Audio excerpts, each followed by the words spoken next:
Hoy, probinsyana. Akala mo ba pag maganda ka may karapatan ka ng mangarap? Pang-iinsulto ng mga tao habang pasa ni Mayumi ang lumang bag sa pier ng Siargao. Pawis, alikabok at gutom ang puhunan.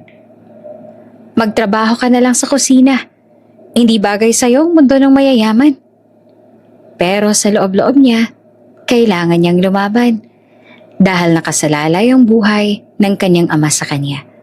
At hanggang sa gabing iyon, nagiligtas niya ang isang lalaking halos patay na sa gitna ng dagat at bago ito mawala ng malay, mahina nitong bulong. Ikaw palang hinahanap ko.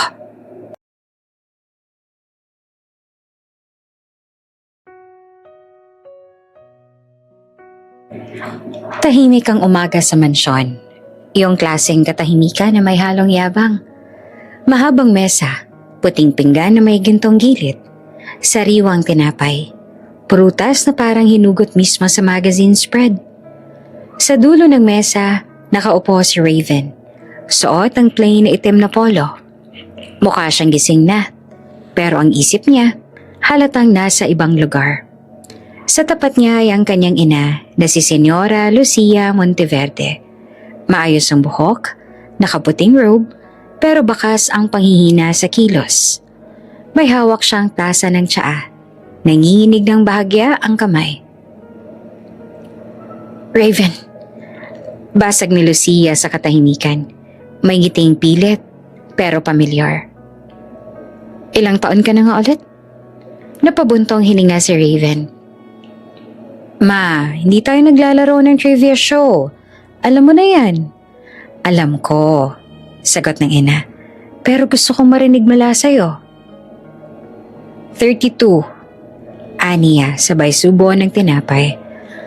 At kung may susunod na tanong yan, alam ko na. Tumawa ng mahina si Lucia. Talaga? Sige nga. Kailan kita bibigyan ng apo? Mabilis na sagot ni Raven sabay ngisi. Boom! Predictable. Hindi natawa ang ina. Sa halip huminga siya ng malalim. Parang may kinikimkim na bigat. Hindi yan biro, anak. Huminto si Raven sa pagmuya. Dahan-dahan niyang ibinaba ang tinapay. Ma, only child ka. Putol ni Lucia. Ikaw lang ang anak ko. Ikaw lang ang Monteverde na maiiwan dito. May mga pinsan ako sa Italy. Pabirong sagot ni Raven. Pwede silang mag-apply. Umiling ang ina. Hindi pareho. Ibang dugo. Iba ang responsibilidad. Napakamot si Raven sa batok. Lumaki siyang alam ang bigat ng apelido nila. Kalahating Italiano, kalahating Pilipino.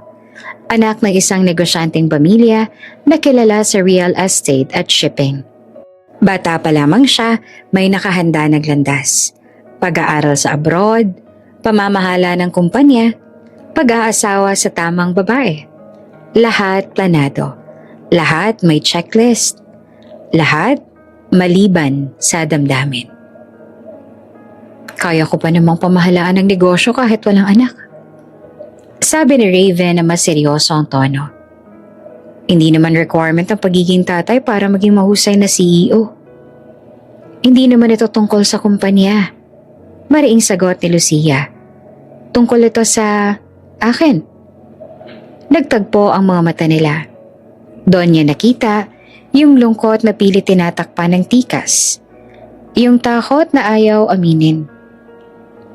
Ma, mahinang sambit na Raven. May sakit ako. Biglang sabi ng ina. Walang paligoy-ligoy. Hindi ko alam kung gaano katagal. Parang may humigop ng hangin sa paligid. Ano? Gulat na Raven. Kailan pa? Bakit hindi mo sinabi? Ayoko matakot ka. Sagot ni Lucia. At ayokong tratuhin mo akong parang babasagin. Tumayo si Raven. Agad na lumapit sa ina. Hindi to biro. Mas hindi birong mamatay nang walang nakikitang susunod na henerasyon. Aniya, nangingilid ang luha. Gusto ko lang, na bago ako mawala, makita ko kung may maiiwan ka. Tahimik si Raven. Hindi niya alam kung anong isasagot. Ang dami niyang gustong sabihin na hindi ganon kadali, na hindi pwedeng pilitin ng pamilya, na hindi siya sigurado kung gusto niya talaga ang tradisyonal na buhay na inaasahan sa kanya. Kaya nagbiro na lang siya. Parang reflex. Paano kung lalaki palang gusto ko? Sabay tawa, pilit na magaan. Hindi naman natawa si Lucia. Tinitigan niya lang ang anak na parang sinusukat kung biro ba talaga o pag-amin. Raven, mahinahon niyang sabi, kahit sino pa ang mahalin mo anak, anak pa rin kita. Pero ang tanong, handa ka bang magmahal ng may pananagutan? Napalunok si Raven. Doon na siya natalo. Bago pa siya makasagot, may kumatok sa pinto. Pumasok ang assistant niya, si Mara. May hawak na tablet at folder. Sir, magalang na sabi nito. Everything's ready. The private flight departs in 3 hours. Flight? Tanong ni Raven, napalingon. Tumango si Mara. Yes sir. Siargao as instructed. Napakunot ang noo ni Raven. Ma, ikaw to no? Ngumiti naman si Lucia. May bahid ng mischief. Bakasyon lang, kailangan mo rin magpahinga. At minsan anak, kapag tinanggal mo ang bigat ng obligasyon, mas malinaw mong naririnig ang sarili mo. Huminga ng malalim si Raven. Siargao, a place far from boardrooms, expectations at tanong na paulit-ulit niyang iniiwasan. Lumapit siya sa ina at hinawakan ang kamay nito. Pagbalik ko, mag-uusap tayo ulit. Hindi ko hinihingi ang pangako, sagot ni Lucia. Gusto ko lang ng posibilidad. Paglabas si Raven nagsilid, tumigil siya sandali sa pintuan. Lumingon siya at parang may naramdaman. Hindi takot, hindi pressure, kundi isang kakaibang hila ng tadhana. Sa isip niya sumaging isang linya, parang bulong na hindi niya inaasahan. Baka sa bakasyong to, may mabuo na. Pagbaba ni Raven ng eroplano, sinalubong siya ng maalat na hangin at init ng araw na ibang-iba sa lamig ng mansyon. Walang suit, walang meeting, walang tanong tungkol sa apo. Sa unang pagkakataon matapos ang mahabang panahon, nakahinga siya ng maluwag. Finally, bulong niya sa sarili habang sinusuot ang sunglasses. Sa resort, mabilis siyang nag-check-in. Hindi ingrande, sadyang simple lang. Kahoy ang dingding, bukas ang bintana, at tanaw ang dagat. Iyon ang hinahanap niya, katahimikan na walang inaasahan. Hindi pa man lumulubog ang araw, nasa beach na siya. Hinubad ang tsinelas, nilusong ang buhangin, at hinayaan ng alon na basain ang paa. May mga surfers sa malayo, may ilang turista pero hindi matao. Tamang-tama lang. Napansin niya ang jet ski na nakapark malapit sa shore. Pwede pa ba yan? Tanong niya sa staff. Sumilip ang lalaki sa langit. Medyo kumukulimlim na. Okay pa naman sir, pero wag ko masyadong lalayo. Ngumiti si Raven. Sandali lang. Habang tinatakbo niya ang jet ski, naramdaman niya ang saya na matagal niyang nakalimutan. Walang iniisip, walang plano. Tanging ingay ng makina at hampas ng hangin sa mukha niya. Sa malayo, unti-unting dumidilim ang lupa. Isa pang ikot, sabi niya sa isip. Then, babalik na. Sa kabilang panig ng isla, isang babae ang nakatayo sa gilid ng pier. May hawak na lumang backpack, suot ang simpleng damit, at may matang puno ng pag-aalala. Si Mayumi. Pasensya na po, mahina niyang sabi sa isang resort manager. Kahit housekeeping lang po, kahit temporary. Umiling ang lalaki. Full na kami, try mo na lang sa kabilang resort. Tumango si Mayumi, pilit ang ngiti. Salamat po. Pagtalikod niya, huminga siya ng malalim. Kanina pa siya paikot-ikot. Lahat pareho ang sagot. Wala nang opening, Wala nang budget. Hinugot niya ang cellphone. May missed call mula sa ospital. Kinabahan siya, tinawagan niya kaagad. Hello? Nanginginig ang boses niya. Miss Mayumi, sagot ng nurse. Kailangan na pong ma-schedule ang operasyon ng tatay ninyo.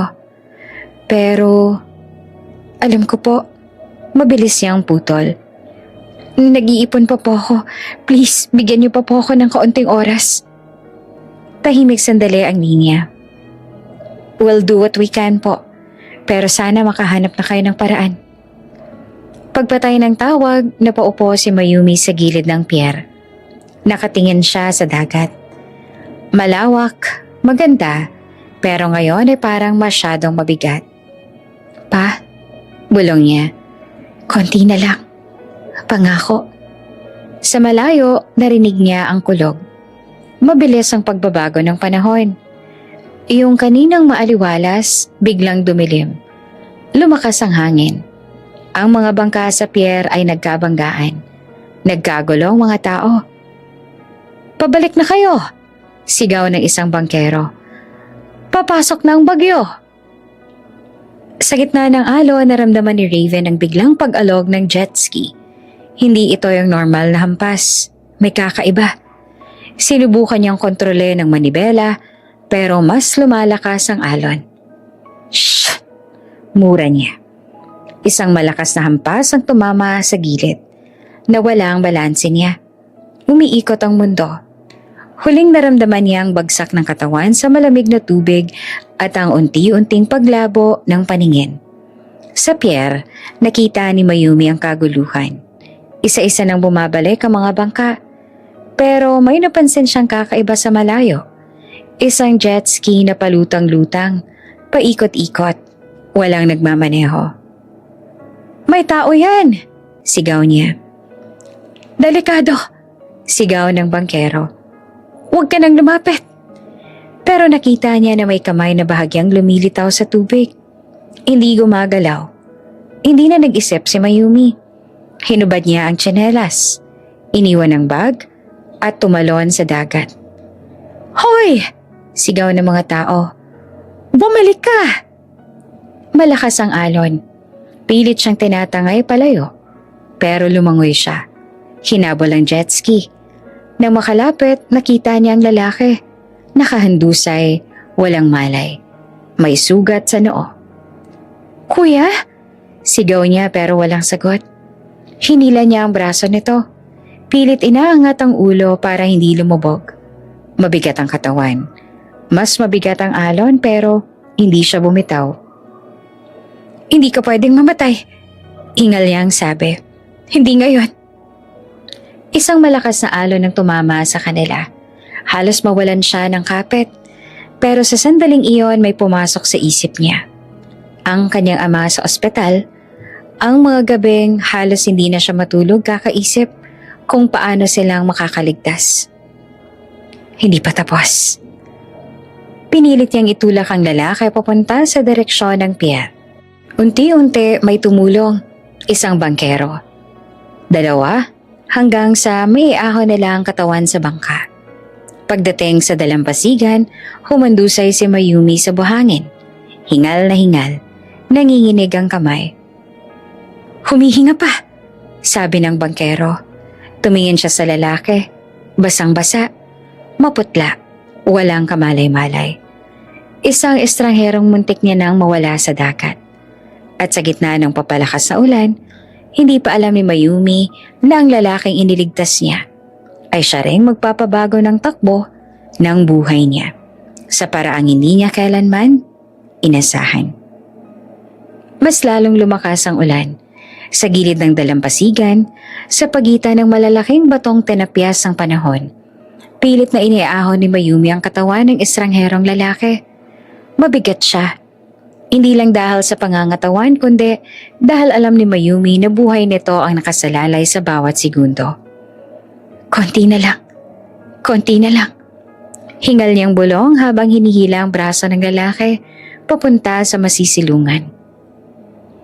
Nang makarating sila sa pagitan ng mga bato, bumagsak si Mayumi sa buhangin. Nanginginig ang tuhod. Mabilis siyang bumangon. Tinitinggan ng lalaki. Maputla ang mukha. May dugo sa gilid ng noo. At mabagal ang pag-angat baba ng dibdib. Okay, huminga ka. Sabi niya na parang sinisigurado rin ang sarili. Hinubad niya ang basang jacket niya at tinakip sa dibdib ng lalaki. Lumilinga-linga siya. Naghahanap ng pwedeng magamit. May mga tuyong sanga sa ilalim ng bato. Malamang, naiipon doon kapag humuhupa ang ulan. Pinilit niyang magsindi ng apoy gamit ang maliit na lighter na lagi niyang dala. 3 beses itong namatay bago tuluyang kumapit ang apoy. Salamat, bulong niya. Hindi niya alam kung kanino. Lumuhod siya sa tabi ng lalaki. Inilapit ang tenga sa bibig nito. Binibilang ang paghinga. Mabagal, pero meron. Please, mahina niyang sabi. Huwag kang susuko. Ilang minuto ang lumipas o oras, hindi na siya sigurado. Nang biglang umubo ang lalaki na paatras si Mayumi sa gulat. Hoy, okay ka lang? Mabilis siyang tanong. Unti-unting nagmulat ang lalaki. Kumurap, napakunot ang noo. Ano nangyayari? Paos sa tanong nito. Salamat sa Diyos. Bulala si Mayumi. Huwag kang gagalaw. Bakit ako basa? Singal ng lalaki. Pilit bumabangon. Nasaan ang jet ski ko? Hoy! Hinawakan ni Mayumi ang balikat niya. Huwag kang tatayo. Nawalan ka na ng malay. Muntik ka lang. Muntik? Masungit niyang tanong. Alam mo ba kung magkano? Tumigil siya nang biglang sumakit ang ulo. Napahawak siya sa noo at napangiwi. Sabi ko sa'yo. Matigas sa sagot ni Mayumi. Kung iniwan kita sa dagat, wala ka na dapat ngayon. Nagkatinginan sila. Sa unang pagkakataon, malinaw na nakita ni Raven ang babaeng nasa harap niya. Basa ang buhok, dikit sa pisngi. Walang make-up, pero maliwanag ang mga mata. Yung klaseng tingin na diretso, walang arte. May bahid ng tapang at pagod, pero hindi sumusuko. Ikaw ang tumalon? Tanong niya na mas mababa na ang boses. Tumango si Mayumi. Oo, walang ibang gagalaw. Delikado yun, sabi ni Raven. Mas delikadong mamatay ka. Balik niya. Napabuntong hininga na lang si Raven at sumandal mali sa bato. Hindi mo na dapat ginawa yun. Hindi naman kita maiiwan. Bigla niyang sagot. Mas emosyonal kaysa inaasahan niya. Kahit estranghero ka, tao ka pa rin naman. Sandaling natahimik si Raven. May kakaibang tama ang mga salitang yon. Diretso, walang kapalit. Ako nga pala si Raven. Sabi niya kalaunan. Nagbabakasyon ng dapat ako. Hindi ito kasama sa itinerary ko. Mayumi, sagot naman niya. Naghahanap ako ng trabaho. Kasama na yata sa araw-araw ko ang malas. Napangiti naman ng bahagya si Raven. Mukhang malas din ako ngayon. Hindi ka lang mukhang malas. Aniya. Sinulya pa ng mamahaling relo at sapatos na ngayon ay putik na. Mukha kang mayaman. Tama. Diretsong sagot ni Raven. CEO ako. Napatingin si Mayumi sa kanya. May bahagyang gulat pero mabilis ding nawala. Okay, good for you. Yun lang? Natawa si Raven. Walang, wow? Kailangan ko ng trabaho, hindi idol. Sagot niya. At kahit CEO ka pa, muntik ka pa rin malunod. Hindi napigilan ni Raven ang ngiti. May kakaiba sa babaeng to. Hindi siya takot. Hindi siya impressed. Hindi rin siya nagpapanggap. Anong trabaho bang hinahanap mo? Tanong niya. Kahit ano. Mabilis siyang sagot. Basta may sweldo. Kailangan ko ng pera. Para saan? Tanong niya bago niya napigilan ang sarili. Huminga ng malalim si Mayumi. Para sa tatay ko. Kailangan niya ng operasyon. Tahimik si Raven. May kung anong gumalaw sa loob niya. Hindi awa, kundi pagkilala sa desperasyon. Sa labas ng mga bato patuloy ang ulan. Pero sa pagitan nila, may ibang bigat na bumabalot. Tumingin si Raven kay Mayumi. Seryoso ang mukha. Parang biglang naalala ang umagang iniwan niya sa mansyon. Ang boses ng ina, ang tanong na paulit-ulit niyang tinatakasan. May isang desisyong biglang pumasok sa isip niya. Mapusok, walang preno. Pero totoo. Mayumi, tawag niya. Ano? Sagot niya na alerto. Diretso siyang tumingin sa mga mata ng dalaga. Walang biro, walang ngiti. Naghahanap ako ng babaeng mag-aanak para sa akin. Matagal na katahimikan ang sumunod matapos sabihin ni Raven ang mga salitang parang kidlat na bumagsak sa pagitan nila. Umuugong pa ang ulan sa labas ng batuhan pero mas malakas ang tibok ng dibdib ni Mayumi. Ano? Mahinang tanong niya. Parang umaasang mali ang narinig niya. Pwede mo bang ulitin? Hindi na nagpaligoy-ligoy pa si Raven. Gusto ko ng anak, pero hindi ng asawa. Isang babaeng papayag na magbuntis. Walang drama, walang obligasyon pagkatapos. Parang may sumabog sa loob ni Mayumi. Tumayo siya bigla. Halos madulas sa basang buhangin.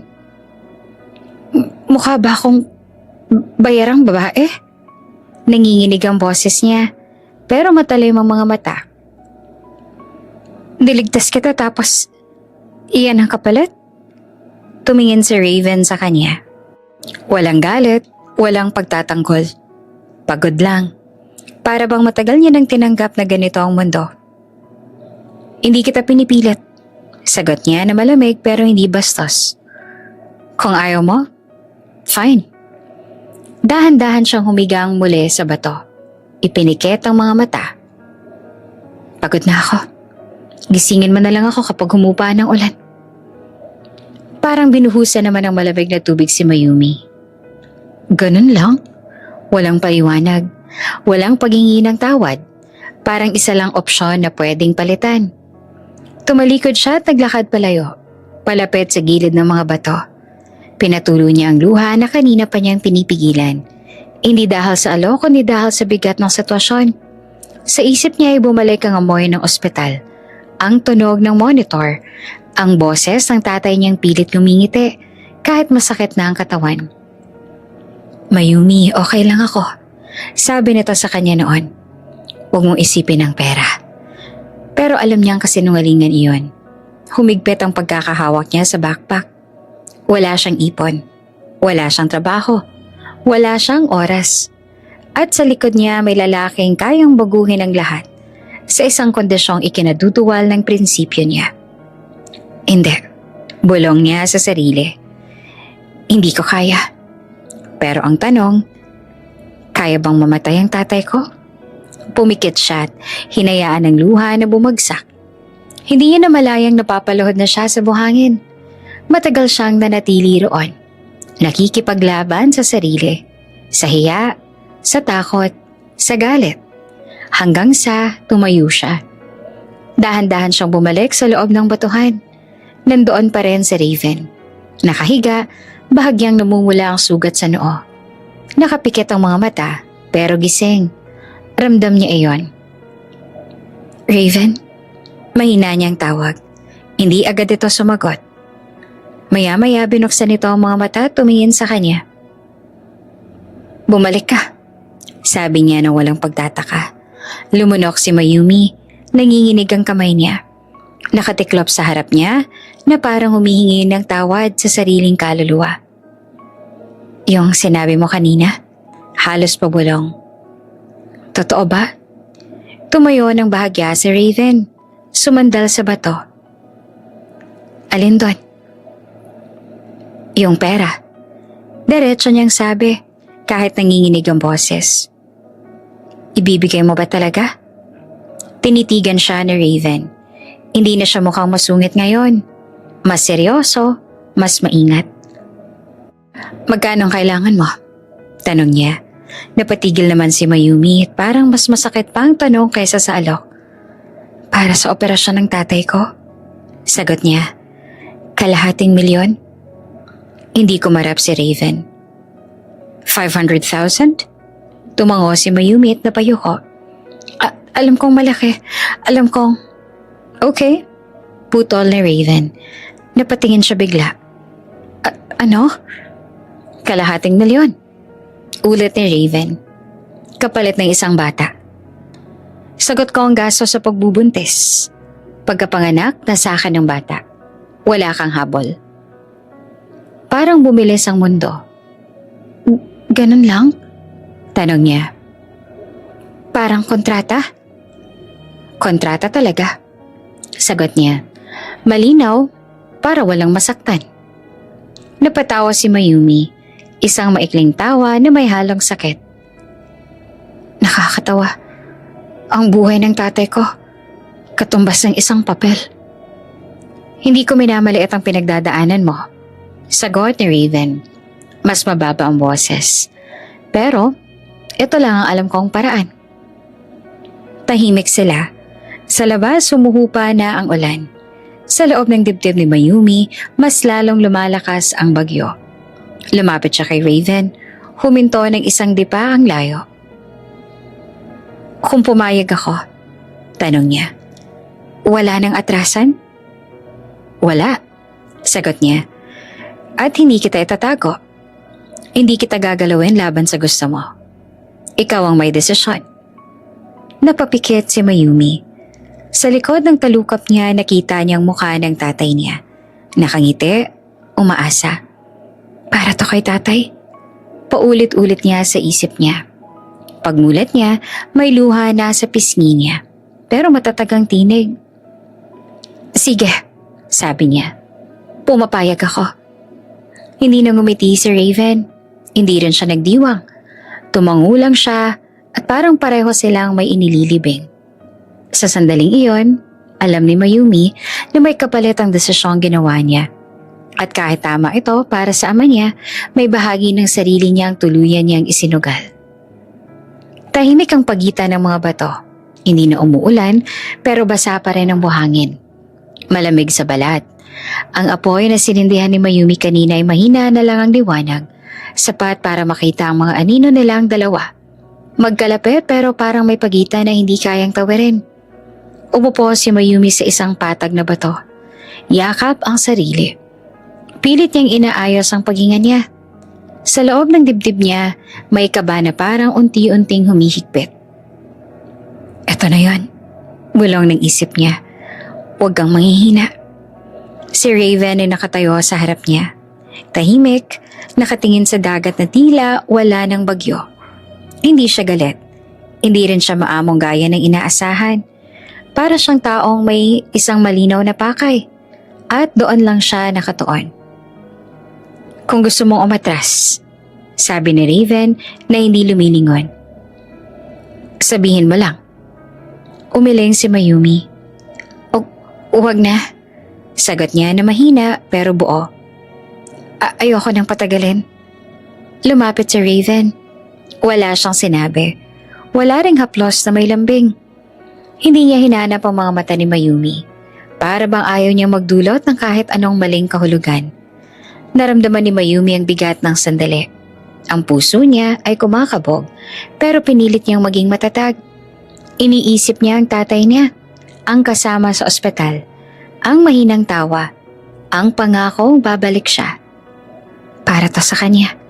Paulit-ulit niyang sinasabi sa sarili. Sa gitna ng katahimikan, unti-unting pumikit si Mayumi. Hindi siya umiyak ng malakas. Tahimik lang. Mga luhang kusang bumabagsak. Pinupunasan niya agad. Ayaw niya makita ni Raven ang kahinaan niya. Si Raven naman sa kabilang banda ay malamig ang mukha. Hindi dahil wala siyang pakiramdam kundi dahil sinadya niyang ikulong ang emosyon. Sa isip niya, isa lang itong hakbang. Isang proseso. Isang paraan para makuha ang hinihingi ng mundo sa kanya. Isang bata, paulit-ulit sa isip niya. Yun lang. Hindi nagtagal ang sandali pero para kay Mayumi, parang humaba ang oras.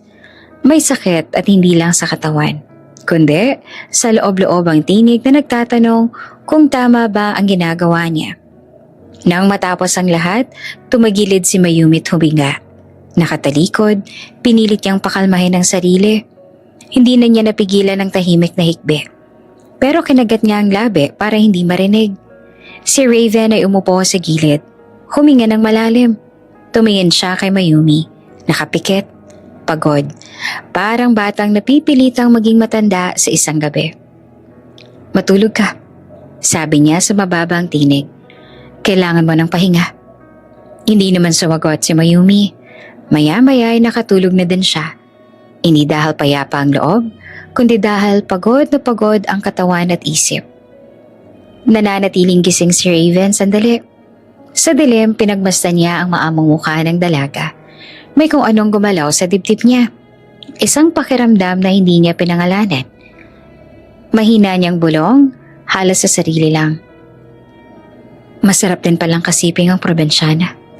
Hindi niya alam kung papuri ba iyon o pagtatanggol sa sarili. Kinabukasan, sinalubong sila ng maputlang araw. Masakit ang katawan ni Mayumi nang siya'y gumising. Dahan-dahan siyang umupo. Pilit na hindi pinapahalata ang kirot. Sanay na siyang magtago ng sakit, pisikal man o emosyonal. May mga boses sa labas. May paparating na bangka. May tao rito! Sigaw ng isang bangkero.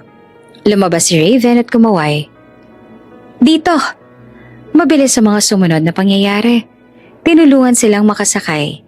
May nag-abot ng tubig, may nagtanong kung okay lang sila. Sumagot naman si Raven ng maikli. Kontrolado pa rin ang kilos. Si Mayumi ay tahimik lang, nakaupo sa gilid ng bangka. Nakatanaw sa dagat na tila walang nangyari. Pero sa loob niya may binabagabag. Isang gabing alam niyang hindi niya kailanman makakalimutan. Pagbalik nila sa isla, sinalubong sila ng ilang tao sa pantalan. Doon ay may lalaki na kaayos. Planchado ang damit. May hawak na folder. Halatang hindi taga roon. Sir Raven? Tawag nito agad na makita siya. Finally, we've been looking for you. Napalingon si Mayumi. Gavin, sabi ni Raven. Bahagyang gulat pero agad bumalik ang composure. You're early. Ngumiti naman ang lalaki tsaka tumingin kay Mayumi. Sinusukat siya mula ulo hanggang paa. Who is she? Tanong ni Gavin. Hindi naman agad sumagot si Raven. At sa sandaling iyon, ramdam ni Mayumi may paparating na panibagong bagyo. Isang mas komplikado, isang hindi kayang tapatan ng tapang lang. Mabilis ang takbo ng sasakyan papuntang ospital. Tahimik sa loob, si Mayumi nakaupo sa likod, yakap ang sarili. Pilit hindi pa halata ang sakit sa puson at likod. Hindi lamang katawan ng mabigat, parang may nakadagan sa dibdib niya, simula pa kagabi. Sa harap nakaupo si Raven. Tuwid ang likod, seryoso ang mukha. Wala siyang tanong. Wala ring paliwanag. Para bang tapos na ang isang usapan na hindi naman niya ginustong simulan. Pagdating sa ospital, agad siyang sinalubong ng nurse. Sir, ma'am, follow me please. Napakurap si Mayumi. Sa ma'am, pero hindi na siya umimik. Pumasok sila sa isang maliit na silid. Maya-maya dumating ang doktor. Babae, nasa edad 50, maaliwalas ang mukha. So, bungad nito habang tinitingnan ng chart. Ikaw ba ang asawa? Parang may sumabog sa tenga ni Mayumi. Po? Napalingon siya kay Raven. Inaasahan niyang ayusin nito ang maling akala.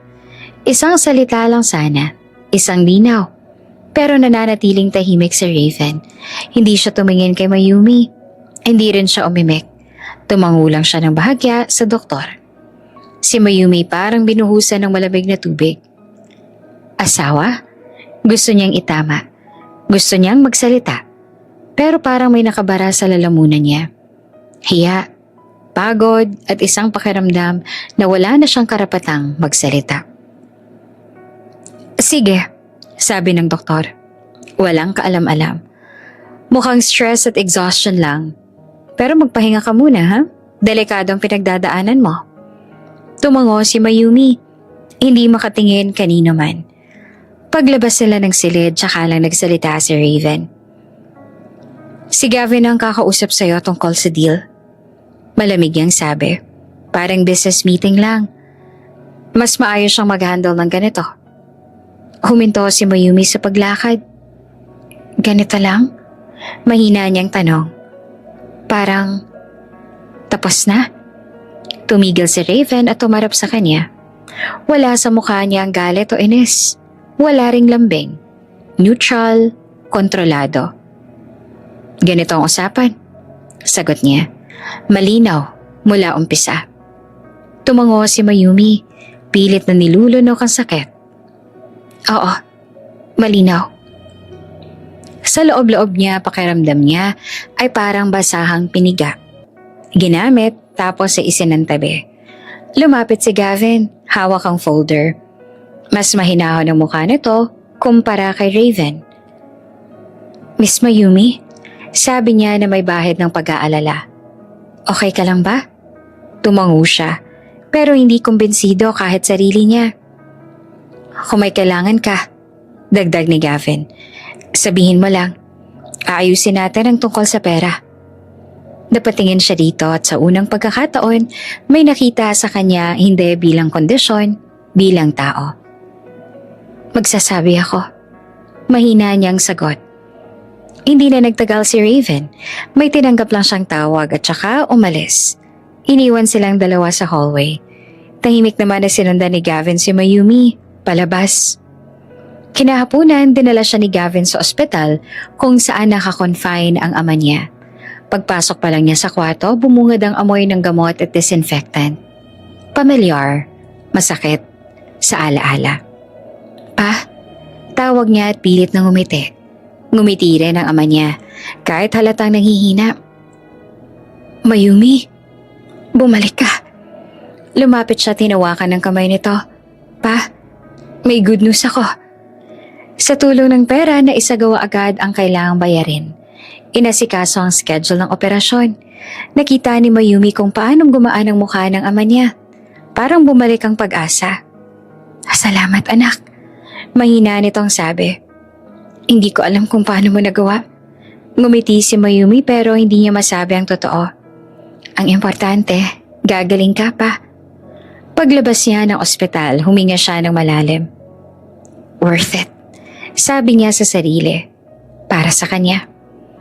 Lumipas ang mga linggo, tahimik si Mayumi sa inuupahan niyang maliit na kwarto. Walang balita kay Raven. Si Gavin lang ang paminsan-minsang nagme-message tungkol sa papeles, sa check-up, sa mga dapat bantayan.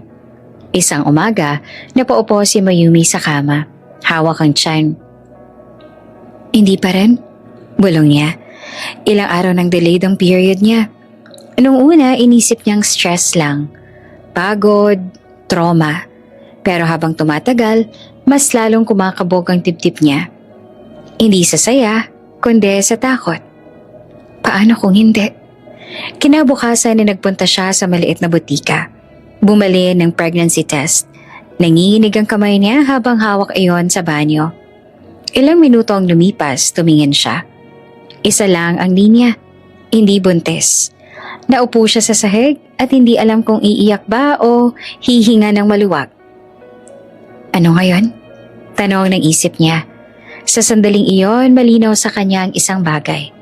Ang kasunduan nila ni Raven ay hindi pa tapos at ang susunod na kabanata mas masakit kesa sa nauna.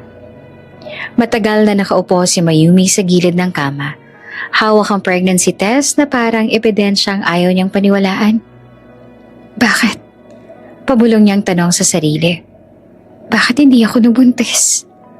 Paulit-ulit niyang binalikan ang mga araw matapos ang gabing yon. Ang sakit ng katawan, ang hilo, ang pananakip ng dibdib. Lahat ng senyales na akala niya ay patungo na roon. Pero heto ang katotohanan. Malinaw, tahimik, at masakit. Hindi. Parang may humigop ng lakas niya. Hindi dahil gusto niyang mabuntis, kundi dahil alam niyang may darating na bagyo. At tama nga siya. Sa kabilang linya, tahimik na ipinaalam ni Gavin ang resulta kay Raven. Negative. Maingat na sabi nito. She's not pregnant. Hindi naman agad sumagot si Raven. Ilang segundo ang lumipas na parang oras. Ano? Mababang tanong pero ramdam ang galit. Sigurado ka? Oo. Nag-test. 2 pa nga eh. Humigpit ang panga ni Raven. Pinaglalaroan ba niya ako? Sir, mahinahong sabi ni Gavin. Hindi naman ganun ang tingin ko. Enough. Putol ni Raven. Ipatawag mo siya sa Maynila. Ngayon din. Sir, ngayon na. Mariing ulit niya. Pagbaba ng tawag, napasandal si Raven sa upuan. Para siyang niloko ng tadhana o ng babaeng inakala niyang malinaw ang usapan. Sa isip niya ay may isang layunin lang at nabigo iyon. Hindi pwedeng wala, sabi ng loob niya. May ina akong naghihintay. Kinagabihan dumating si Mayumi sa isang hotel sa Maynila. Malamig, mataas, at banyaga sa kanya. Parang katulad ng lalaking naghihintay sa loob. Pinapasok siya ni Gavin sa isang suite. Pagbukas ng pinto, agad niyang nakita si Raven. Nakatayo sa harap ng bintana. Nakatalikod, ang ilaw ng syudad ay parang mga matang nanunumbat. Umupo ka. Malamig na sabi ni Raven ang hindi lumilingon. Nanatili naman nakatayo si Mayumi. Sabihin mo lang. Huminga ng malalim si Raven at humarap sa kanya. Hindi ka nabuntis. Alam na niya.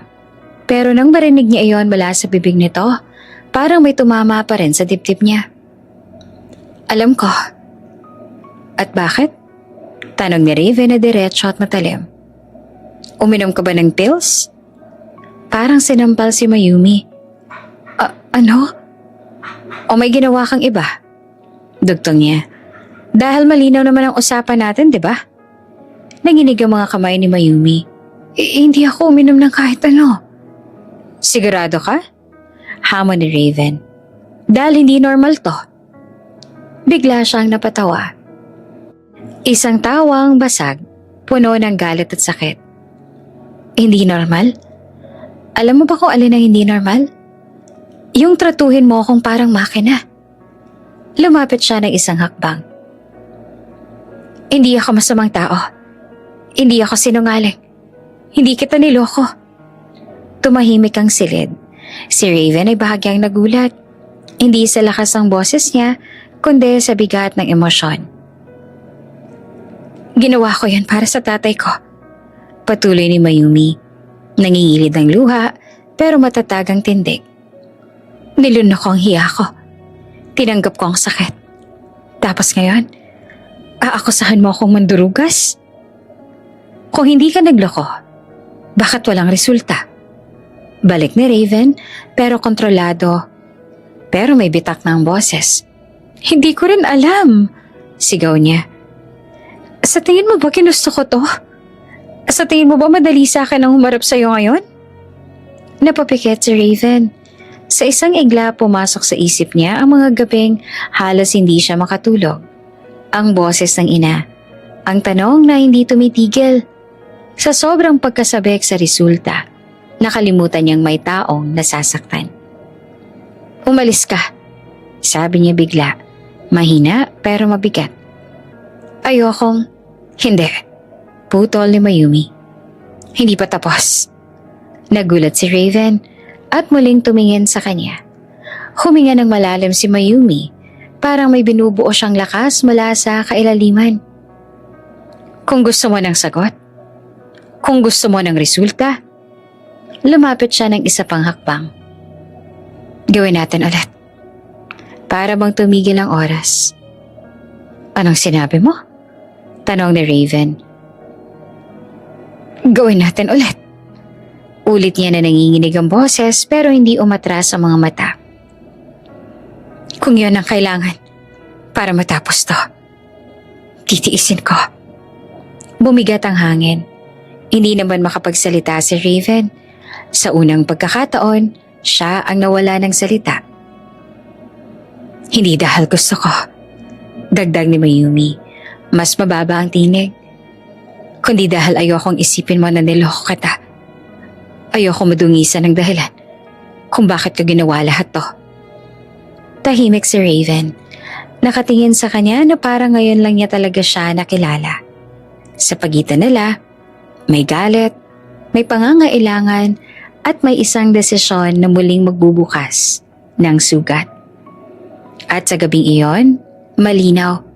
Ang susunod nilang hakbang ay hindi lamang tungkol sa isang bata, kundi sa kung sino ang tuluyang masisira. Hindi na umulan sa gabing iyon.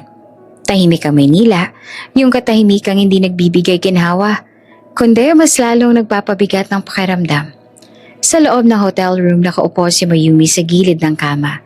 Tuwid ang likod, pero parang anumang sandali ay bibigay. Ito na naman. Hindi na siya nagulat.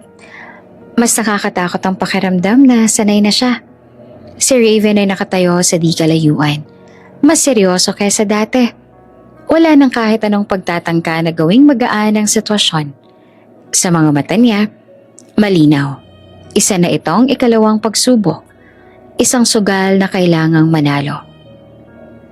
Kung may gusto kang sabihin, sabi ni Raven na mababa ang boses. Sabihin mo na. Umiling naman si Mayumi. Wala. Sagot niya. Simulan na natin. May sandaling tumingin si Raven sa kanya. Parang may gustong sabihin, pero pinili niyang lunukin. Lumipas ang ilang oras na hindi na binibilang ni Mayumi. Hindi dahil gusto niya, kundi dahil wala na siyang lakas para maramdaman ang bawat segundo. Mas mabigat ang ikalawang pagkakataon. Hindi dahil masakit sa katawan, kundi dahil malinaw sa kanya kung ano siya sa sandaling iyon. Hindi babae, hindi tao, kundi paraan. Pagkatapos ay tumalikod si Raven at nagbihis. Tahimik, mabilis, parang may hinahabol na deadline. Magpahinga ka, sabi niya nang walang emosyon. May tatawag sa'yo bukas. At umalis siya. Nananatili si Mayumi sa kama. Nakahiga ngunit gising. Nakatingin sa kisame. Hinahayaang bumagsak ang luha sa gilid ng mata. Hindi na niya pinunasan. Wala nang saysayang magpigil. Kinabukasan ang unang tumawag ay si Gavin. Miss Mayumi, maingat itong sabi. Pagkatapos ng lahat ng to, ibabalik ka na sa probinsya. Parang may humila sa sikmura niya. Ganon na lang yun? Ganon ho ang desisyon ni Sir Raven. Sagot ni Gavin. Ako na mag-aayos ng biyahe. Tahimik si Mayumi. Huminga siya ng malalim. Pwede bang makausap ko siya? May sandaling katahimikan sa kabilang linya. I'll try. Makalipas ang ilang minuto may kumatok sa pinto. Pagbukas niya si Raven ang nandoon. Maayos ang ayos ito. Handa na namang bumalik sa mundo niya. Ano? Tanong niya na diretso. Gusto lang kita makausap. Sabi ni Mayumi at pilit na kalmado. Sandali lang. Sabihin mo na. Tugon ni Raven. Ganito na lang ba talaga? Tanong niya. Pagkatapos ng lahat, uuwi na lang ako na parang walang nangyari? Tapos ang usapan. Sagot ni Raven. Hihintayin natin ang resulta. Kung kailangan pa, saka na natin pag-usapan. Kung kailangan pa, ulit ni Mayumi na may pait. Parang item lang ako sa listahan mo. Napabuntong hininga si Raven. Huwag mong gawing komplikado. Hindi ko naman to ginagawang komplikado. Nanginginig na sagot niya. Ginawa mo na. Tahimik naman si Raven sandali at saka nagsalita. Ang tonong kinatatakutan ni Mayumi. Magkano ang kailangan mo? Parang may pumutok sa loob niya. Ano? Para matapos to. Sabihin mo kung magkano. Doon na bumigay si Mayumi. Umupo siya sa kama. Tinakpan ang muka at humagulgol. Hindi na niya napigilan. Hindi na niya inisip kung maririnig siya. Sa unang pagkakataon, ramdam na ramdam niya ang bigat ng kawalan ng halaga. Hindi naman perang hinihingi ko. Umiiyak niyang sabi. Kahit kaunting respeto lang sana. Tahimik si Raven. Hindi siya lumalapit, hindi rin siya umalis. Ibinigay ko na lahat. Patuloy pa ni Mayumi, basag ang boses. Lahat ng kaya ko. Tapos ganito lang? Huminga ng malalim si Raven. Mayumi, alam ko, putol niya, nakasunduan lang to para sa'yo. Pero para sa akin, buhay ko to. Tumayo siya at pinahid ang luha at humarap sa kanya. Hindi nagalit ang mga mata niya. Pagod na tapang na lang. Uuwi rin naman ako, sabi niya. Pero pwede ba? Natigilan siya sandali, parang nahihiyang umiling. Pwede ba? Dito na lang muna ako sa Maynila. Nagulat si Raven. Bakit? Para hindi ko maramdaman na itinapon lang ako pabalik. Sagot niya. Parang may kaunting dignidad man lang ako matapos ang lahat ng to. Tahimik ang silid. Hindi pa sumasagot si Raven. Pero malinaw ang tanong ni Mayumi ay hindi lamang tungkol sa lugar. Ito ay hiling na huwag muna siyang burahin. Hindi agad sumagot si Raven sa hiling ni Mayumi. Nakatingin lang siya rito. Parang sinusukat kung hanggang saan ang kaya niyang ibigay at hanggang saan ang ayaw na niyang akuin. Sa huli, huminga siya ng malalim. Parang may desisyong ayaw niyang pangalanan. Pwede, sabi niya sa wakas. Pero may kondisyon. Umangat ang tingin ni Mayumi. Ano?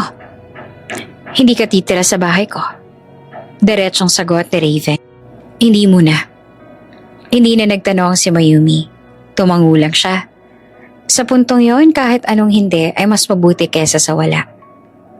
Ayusin mo, dagdag ni Raven kay Gavin. Trabaho, matitirhan. Yung maayos. Tumango si Gavin. Ako na pang bahala. At doon nagsimula ang bagong yugto ni Mayumi. Isang buhay na walang kasiguraduhan pero may sariling paa. Sa isang maliit na restaurant sa Maynila, unang araw ni Mayumi bilang dishwasher. Maaga siyang dumating, nakatali ang buhok, suot ang simpleng uniforme, nanginginig ang kamay habang kinukuha ang apron. Okay ka lang?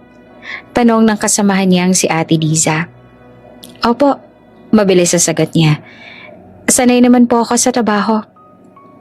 Hindi iyon kasinungalingan. Sanay siya sa hirap. Ang bago lang ay ang lungsod. Maingay, mabilis, walang pakialam kung pagod ka na. Buong araw siyang nakatayo. Plato, baso, kawali. Paulit-ulit. Nakakapagod pero may kakaibang gaan. Sa unang pagkakataon matapos ang mahabang panahon, may ginagawa siya. Hindi dahil sa kasunduan, kundi dahil gusto niyang tumayo ulit mag-isa. Sa staff house siya tumira. Isang kwarto na kasyang kama. Maliit na aparador at electric fan na minsang ayaw gumana. Pero may pinto, may susi, may katahimikang kanya. Tuwing gabi, tinatawagan niya ang kanyang ama. Pa, nakaschedule na yung follow-up. Masigla niyang balita. Nagpapadala na rin ako ulit. Anak, mahina ngunit mas buo na ang boses ng ama niya. Huwag mong pahirapan ang sarili mo. Ngumiti si Mayumi kahit hindi ito nakikita. Kaya ko to pa. Promise. Totoo iyon. Kahit masakit ang katawan, kahit may mga gabing umiiyak siya sa unan, may saysay ang bawat pagod. Dahil sarili niya na ang pinanghahawakan niya. Samantala, sa kabilang mundo ni Raven. Raven, isang umaga nakaupo siya sa harap ng ina. Muli sa mahabang mesa ng almusal. Pareho pa rin ang itsura ng mansyon. Pero may kakaibang bigat na sa hangin. Kailan mo ba ipapakilala sa akin ang girlfriend mo? Tanong ni Senyora Lucia. May halong ngiti at paghihinala. Napatingin si Raven sa tasa ng kape. Soon. Soon? Ulit ng ina. Ilang beses ko na yung narinig. Busy lang siya. Sagot niya at diretso ang boses. Hindi taga rito. Oops! May break muna. Gusto mo bang ma-shoutout dito sa channel ni Ate Jane? Mag-comment lang ng lesson you learned from the latest story uploaded. Dahil pipili kami ng isang best comment of the day para i-shoutout sa susunod na upload. Kaya huwag kalimutang mag-iwan ng lesson you learned after you watch this video. Maraming salamat! Shoutout nga pala kina user Gandang Lea from Germany, Maribel Perez, at Lilia Butalon from Anahawan, Southern Leyte. Sa ating mga taga-subaybay, paki-comment naman po sa baba kung taga saan kayo para alam ko kung hanggang saan umaabot ang mga kwento ni Ate Jane at para mai-shoutout ko rin kayo sa mga susunod pa nating mga kwento. Maraming salamat sa pakikinig.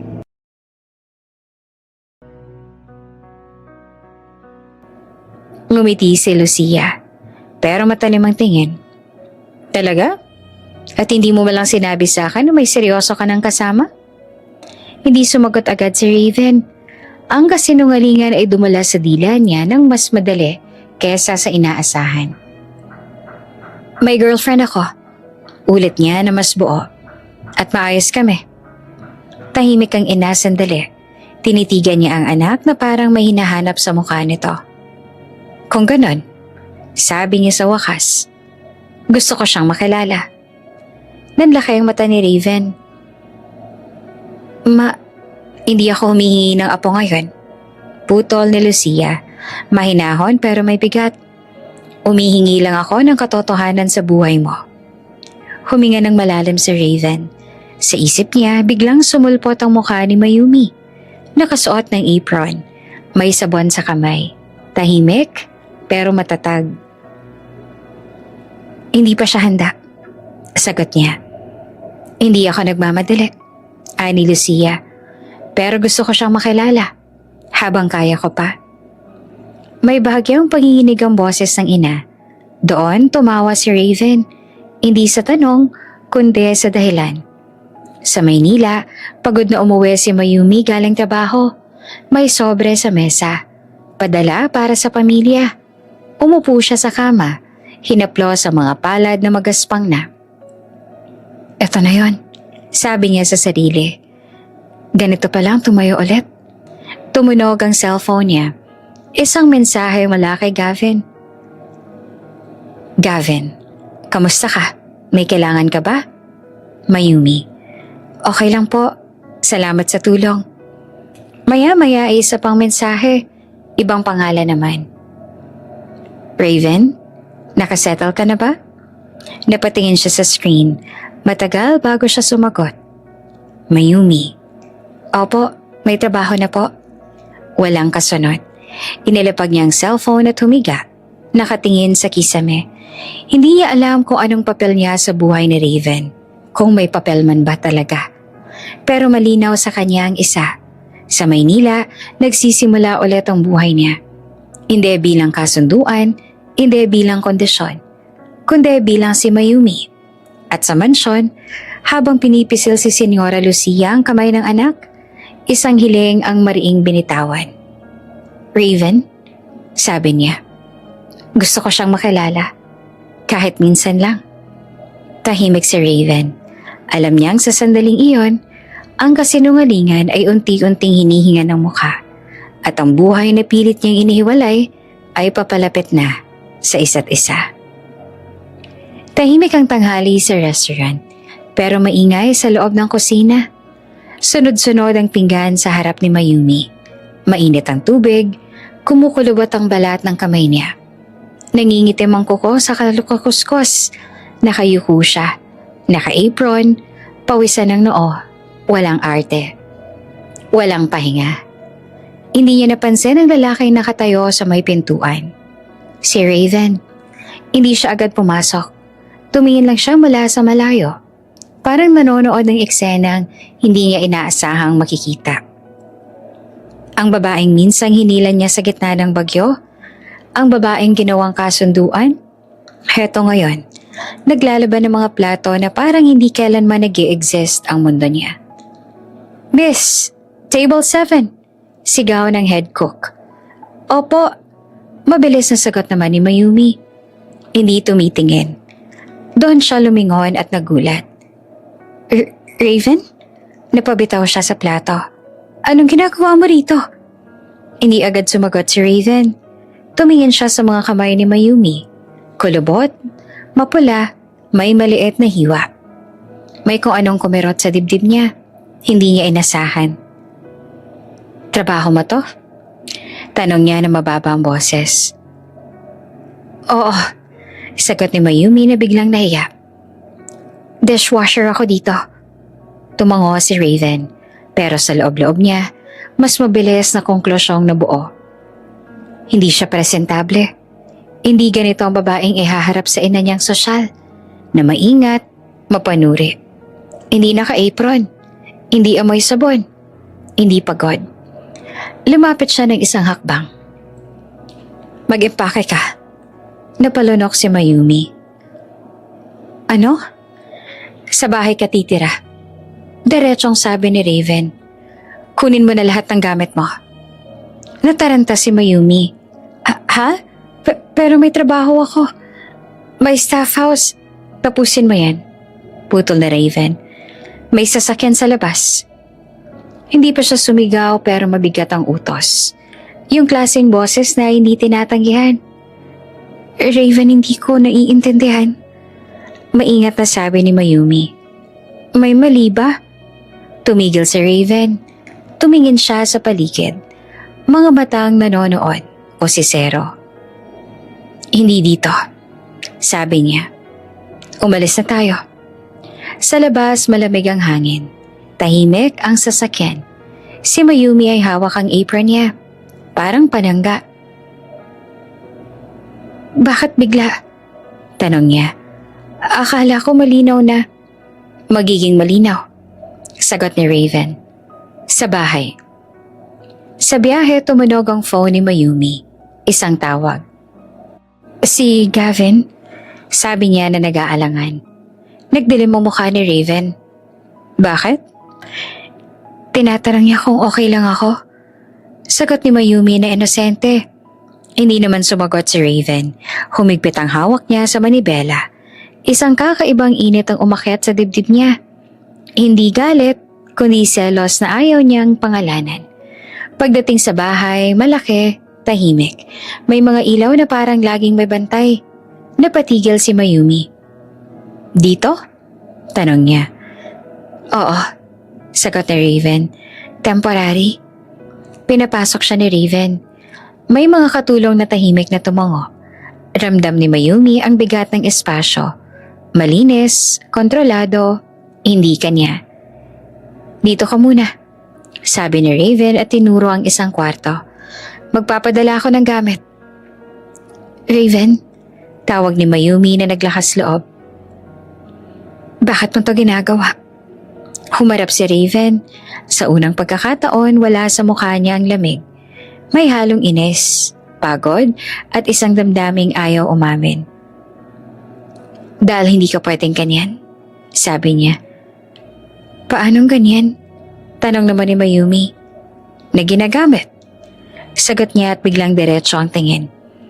Pinagtatrabahuhan. Hinahawakan ng iba. Nabigla si Mayumi. Pero marangal namang trabaho yun na. Hindi sa paningin ko. Balik ni Raven. Hindi mo ako pag-aari. Mariing sagot ni Mayumi. Nanginginig pero matatag. May kasunduan tayo, oo. Pero hindi mo ako hawak. Tumawa si Raven. Isang maikling tawa na walang saya. Talaga? Lumapit siya. Masyadong malapit. Ramdam ngayon ni Mayumi ang bigat ng presensya niya.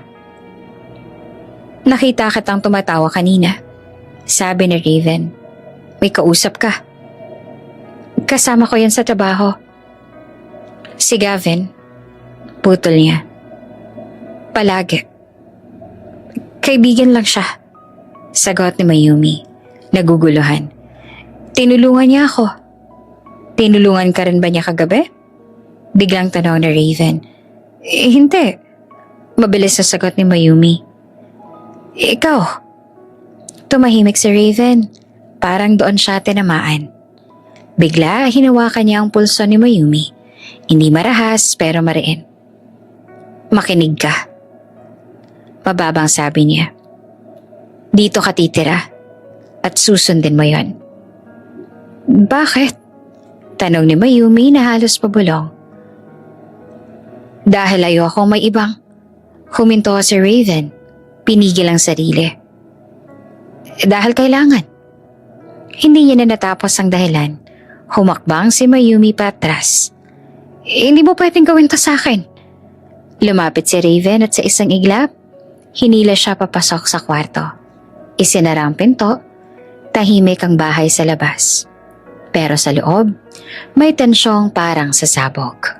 Nagtagpo ang mga mata nila at sa sandaling iyon, malinaw kay Mayumi. Hindi lamang ito tungkol sa ina ni Raven. Hindi lang ito tungkol sa bata.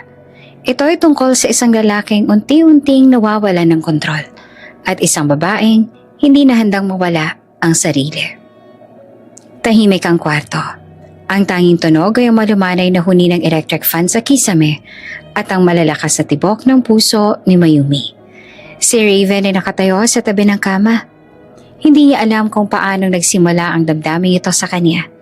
Isang halo ng galit, selos at kakaibang init. Para bang may puwersang hindi niya kontrolado na nagtulak sa kanya. Mayumi, mababang tawag niya. Ngunit hindi sapat ang boses para ipaliwanag ang lahat. Si Mayumi ay nakaupo, nakatingin sa bintana. Hindi siya nakakita kay Raven na lumapit. Ngunit naramdaman niya ang bigat ng presensya niya sa tabi. Sa isang iglap, dahan-dahan siyang hinawakan ni Raven sa balikat. Para bang sinusubukang kunin ang atensyon niya. Pero mas malalim ang epekto nito. Tila tumigil ang mundo sa paligid nila. Raven, bumulong si Mayumi na nanginginig ang boses. Hindi niya sinasadyang lumapit pa si Raven. Isang sandali, isang iglap lang, at naramdaman niya ang malamig na labi ni Raven sa kanyang labi. Natigilan at natakot si Mayumi. Tumagilid siya. Napalayo ang mga mata niyang lumalaki sa gulat. Mayumi! Sandaling huling tawag niya bago siya umatras. Si Raven ay parang na-stun. Hindi siya makapaniwala sa ginawa niya. Parang may tumagas sa loob ng dibdib niya na hindi niya maintindihan. Bakit ang isang simpleng halik, isang sandaling hindi planado ay tila nagpabago sa bawat damdamin niya? Nakita niyang umiiyak si Mayumi, maliit na luha na dumadaloy sa pisngi niya. Para bang binabasa ng mundo ang sakit, takot at kawalang muwang na nararamdaman niya. Ngunit sa halip na magalit o umalis, naramdaman ni Raven ang kakaibang kaba. Ang puso niya ay umiigting sa bawat hikbe ni Mayumi. Hindi niya magawang ipaliwanag, pero parang bawat luha ay pinalalala ang kaniyang pagkabahala. Lumapit siyang muli, mas maingat. Hindi na niya hinawakan ang labi niya. Sa halip, dahan-dahan niyang pinisil ang kamay ni Mayumi. Okay lang, mababa niyang sabi. Halos para na nga sa sarili niya. Wala akong intensyon na saktan ka. Napalingon si Mayumi, nangingilid ang luha. Hindi ko alam kung bakit ganito. Ang dami kong iniisip. Tumango si Raven. Alam ko, ako rin. Dahil sa tensyon at bigat ng mga sandali, napagpasyahan niyang gumawa ng isang maliit na hakbang para pakalmahin siya. Umakyat siya sa pantry at nagbalik na may hawak na tasa ng mainit na tsokolate. Mainit pa, sabi niya at iniabot ang tasa kay Mayumi. Hugasan mo ang sarili mo sa init. Huwag sa lamig ng mga nangyari. Dahan-dahan itong tinanggap ni Mayumi. Nanginginig pa rin ang mga kamay niya. Umiwas ang tingin niya sa mga mata ni Raven. Ayaw makita ang intensity ng tingin nito. Pwede po, bulong niya. Nag-aalangan. Huwag mo na po akong halikan sa labi. Muna. Humigpit ang mga labi ni Raven, ngunit ngumiti siya. Parang may bahid ng pakikipaglaro. Ayoko rin, sabi niya. Halatang pilit pero may katuwaan sa tono. Napangiti naman si Mayumi kahit bahagya at hinalikan niya ang tasa ng tsokolate. Sandaling katahimikan. Parang may mundo sa loob ng kwarto. Wala ang mga obligasyon, wala ang kasunduan, wala ang lahat ng bigat ng nakaraan. Lumipas ang gabi sa ganitong malumanay na pag-uusap at tahimik na pagtingin. Si Mayumi ay nakahiga, mas kumalma ang dibdib. At si Raven naman ay nananatiling malapit. Pinapanatili ang distansya, ngunit hindi iniiwan. Kinabukasan, maagang nagising si Mayumi. Nakita niya ang liwanag ng araw na pumapasok sa kwarto, ngunit may kakaibang kaba sa dibdib niya. Tumunog ang elevator. Malakas, malinaw.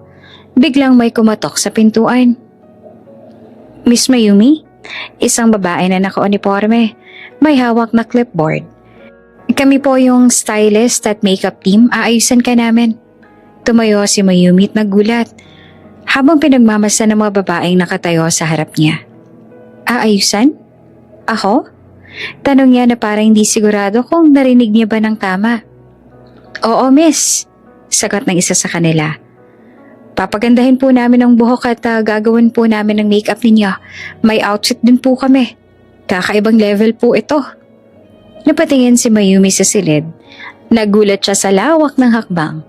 Ang trabaho niya, ang bagong bahay. At ngayon ang stylist team na naghihintay. Parang isang mundo ang biglang nagbukas sa harap niya. At hindi niya alam kung paano sasabak sa bagong yugto. Tumingin siya kay Raven na nakatayo sa tabi ng pinto. Nakatingin sa kanya pero tahimik. Walang ngiti, walang galit. Para bang sinusubok lang niya ang reaksyon ni Mayumi sa bagong eksenang ito. Handa ka ba? Tanong ni Raven. Mababa ngunit malinaw.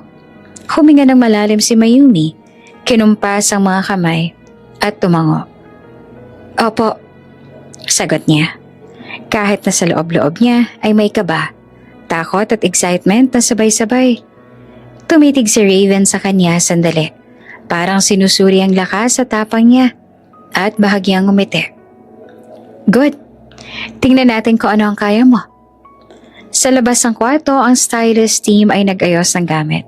Sa loob ay may dalawang tao, isang babae at isang lalaki. Tahimik ngunit malakas ang presensya. Si Mayumi ay nakaramdam ang bigat ng bawat sandali. Ang bagong katawan ng buhay niya. Ang bagong mundo na unti-unting binubuo sa harap niya. At sa kabilang bahagi, si Raven ay naroon. Malapit, ngunit kontrolado. At sa sandaling yon, malinaw na hindi lang basta makeover ang paparating. Ito ay panibagong yugto. Isang pagbabagong magsisimula sa labas ng kusina. Sa loob ng bagong bahay at sa puso nila ang dalawa. Maingiti si Mayumi. Maliit man, pero totoo. At sa kanyang isip, parang hindi ko alam kung handa ako. Pero ready na akong subukan. Mabilis ang takbo ng 3 araw na makeover ni Mayumi. Hindi lamang buhok at damit. Ang bawat galaw, bawat posture, at bawat simpleng ngiti ay sinanay. Pinapabuti ng stylist ang tindig niya. Paano humakbang, paano ngumiti ng natural. Maliit man sa iba, malaking pagbabago naman ito para sa kanya. Sa unang araw matapos ang makeover, pumasok si Mayumi sa sala ng bahay ni Raven. Ang damit ay eleganteng blouse at fitted skirt. Hindi sosyal sa air, pero classy. Ang buhok niya, malasutla at maayos ang alon. Ang postura niya, matikas at confident. Tahimik na nakatayo si Raven sa tabi ng bintana, habang si Gavin naman ay nasa doorway. May hawak na tablet. Pareho silang natulala sa tanawing iyon. Wow! Bumulong si Gavin, hindi makatingin ng diretso. Ang ganda mo, Mayumi. Napatingin si Mayumi kay Gavin at gumiti. Simple lang, parang hindi alam ang epekto nito. Hindi ka na yung simpleng helper na nakita ko sa restaurant. Dagdag niya, medyo nagulat pa rin sa sarili. Si Raven na nasa kabilang dulo, ramdam ang kakaibang kirot sa dibdib. Baka sa mukha niya ang pagkairita. Hindi dahil sa ganda ni Mayumi, kundi sa ngiti niya kay Gavin. Gavin, tawag niya na malalim ang tono. Lumayo ka muna. Napatingin si Gavin, nagtaka, pero tumango lang. Naiwan ang dalawa sa sala. Tahimik, ngunit punong-puno ng tensyon. Raven, simula ni Mayumi na dahan-dahan. Bakit parang galit ka? Ako lang naman. Wala, sagot ni Raven, naglalaban sa sarili. Hindi niya maipaliwanag. Ang simpleng ngiti niya kay Gavin, ang confidence niya, parang pangangamusta sa isang mundo na hindi niya kontrolado. Napansin ni Mayumi ang tensyon, ngunit sa halip na umatras, dahan-dahan siyang lumapit. Sige na, huwag mo akong tingnan ng ganon. Ang weird lang. Si Raven naman sa loob nahulog sa sarili niyang damdamin. Biglang naisip niya na hindi lang basta kasunduan ang meron sila. Sa loob niya unti-unting nagbubukas ang pinto. Ang init na dati sa katawan lang, ngayon sa puso na rin. Pagdating ng gabi sa kwarto ni Mayumi, hindi niya mapigilan ang sarili. Lumapit siya sa kanya. Hinawakan ang mga kamay niya. Mayumi? Mababa ngunit halatang malambing ang boses. May mga gabi hindi ko alam kung bakit. Gusto kitang hawakan. Napatingin si Mayumi. Napakabagal ang tibok ng puso niya. Raven, sagot niya na nanginginig. Hindi ito. Hindi na lang kasunduan? Hindi, sagot ni Raven. Dahan-dahan, hawak ang mukha niya. Hindi na. Hindi lang deal. Gusto kitang damhin. Hindi sa pera. Hindi sa obligasyon. Para sa unang pagkakataon, naramdaman ni Mayumi ang tunay na init ng pagmamahal. Hindi pilit, hindi gawa-gawa. Unti-unti siyang huminahon. Nag-soften sa presensya ni Raven. Lumambot ang mga balikat niya. Ang dibdib niya ay huminga. Hindi nila minadali ang bawat galaw. Para sa una, ang bawat halik, bawat hawak ng kamay, bawat pagngiti ay natural. Parang lumalabas lang sa puso nila. Hindi deal, hindi obligasyon, kundi damdamin na hindi nila alam kung kailan nagsimula. Masarap din pala, bulong ni Raven habang hawak ang kamay niya. Ang ganito ang katahimikan kapag kasama ka. Ngumiti si Mayumi, halatang mas kumalma. Hindi mo lang alam kung gaano rin ito kalaki sa akin, sagot niya. Malambot at matamis. Lumipas ang gabi sa tahimik na kwarto, sa presensya ng isa't isa. Walang kasunduan, walang utos, puro damdamin. 3 buwan ang lumipas. Si Mayumi ay nakasanay na sa Maynila. Araw-araw siyang nagtatrabaho sa restaurant. Mas maayos na ang pakikitungo sa mga customer at mas confident sa sarili. Hindi na siya simpleng helper lang. Ngayon, eleganteng babae na may sariling hakbang sa buhay. Si Raven ay patuloy na nananatiling protective, pero hindi marahas. Kontrolado ang pagkakaalala. Si Gavin naman ay nananatiling kaibigan ni Mayumi. Ngunit alam niyang may hangganan ang presensya nito dahil sa selos ni Raven. Isang hapon, nagpa siya si Raven na dalhin si Mayumi sa restaurant para ipakilala siya sa ina niya. Maaga silang dumating at nakaupo sa isang reserved na mesa. Eleganteng restaurant iyon, sa tabi ng bintana. Mayumi, sabik na sabi ni Senyora Lucia. Ang saya kong makita ka. Ang ganda mo, iha. Ngumiti naman si Mayumi at bahagyang nahihiya. Salamat po, ma'am. Mayumi, gusto kitang makilala. Ani Lucia tumingin sa anak. Ngayon ko lang nakita ang babae na gustuhan mo. Tahimik na nagpakilala si Mayumi. Maayos ang postura, eleganteng ngiti, tahimik at magalang. Habang kumakain, biglang naramdaman ni Mayumi ang kakaibang hilo. Huminto siya sa pag-uusap, kumagat sa labi, at napahawak sa tiyan. Mayumi? Tanong ni Raven at napansin ang biglang pagbabago. Hindi na niya natapos ang salita. Napaluhod si Mayumi sa sahig. Umiling, nahimatay. Si Raven ay agad na tumayo. Hawak ang tiyan niya. Nagulat at takot sa biglang pangyayari. Mayumi? Mayumi! Sigaw niya habang tinatawag ang atensyon ng mga staff at kasamahan. Ang katahimikan sa eleganteng restaurant ay naputol ng ingay, ng takot at pangamba. Si Raven sa loob ng kanyang sarili ay naramdaman ng bigat ng responsibilidad. Hindi lamang bilang kasunduan, kundi bilang tao na may damdamin. At sa sandaling iyon, malinaw na sa lahat. Ang buhay nila ay unti-unting nagbago. Ngunit ang tunay na hamon ay nagsisimula pa lamang. Tahimik ang loob ng hospital room. Puro puti at sterile na amoy ng gamot. Si Mayumi ay nakaupo sa upuan. Ang kamay niya ay nakahawak sa tiyan at ang bawat tibok ng puso niya ay tumatama sa dibdib na punong-puno ng kaba at pananabik. Kasama niya si Raven, nakatayo sa tabi, hawak ang kamay niya. Ang ina naman ni Raven, si Senyora Lucia, ay nakatayo sa gilid, hawak ang maliit na bag ng gamot at ngiti sa labi, puno ng excitement. "Congratulations!" sabi ng doktor habang hawak ang ultrasound printout. "Buntis ka na. 13 weeks na." Napalingon si Mayumi. Hindi makapaniwala. Ang mga mata niya ay kumikislap. "Talaga?" Bumulong siya. "Oo," sagot ni Raven. Hindi naman mapigilang umiti, pero may halong pangamba. "Mayumi, ikaw na." Si Senyora Lucia ay biglang lumapit at hinalikan si Mayumi sa pisngi. "Oh, anak, ang saya ko. Kailangan ko ng maganda ng mga damit para sa apo ko." Ngunit bago tuluyang magdiwang, tumigil ang doktor tumingin sa kanila ng seryoso. "Ngunit may isa akong dapat ipaalam." Malubahan niyang sabi. "May nakita kaming cyst sa ovary. Medyo rare. At ang iyong womb ay medyo mahina. May risk ang iyong pagbubuntis. Kailangan ninyong magdesisyon kung ipagpapatuloy ba o hindi." Tumahimik ang kwarto.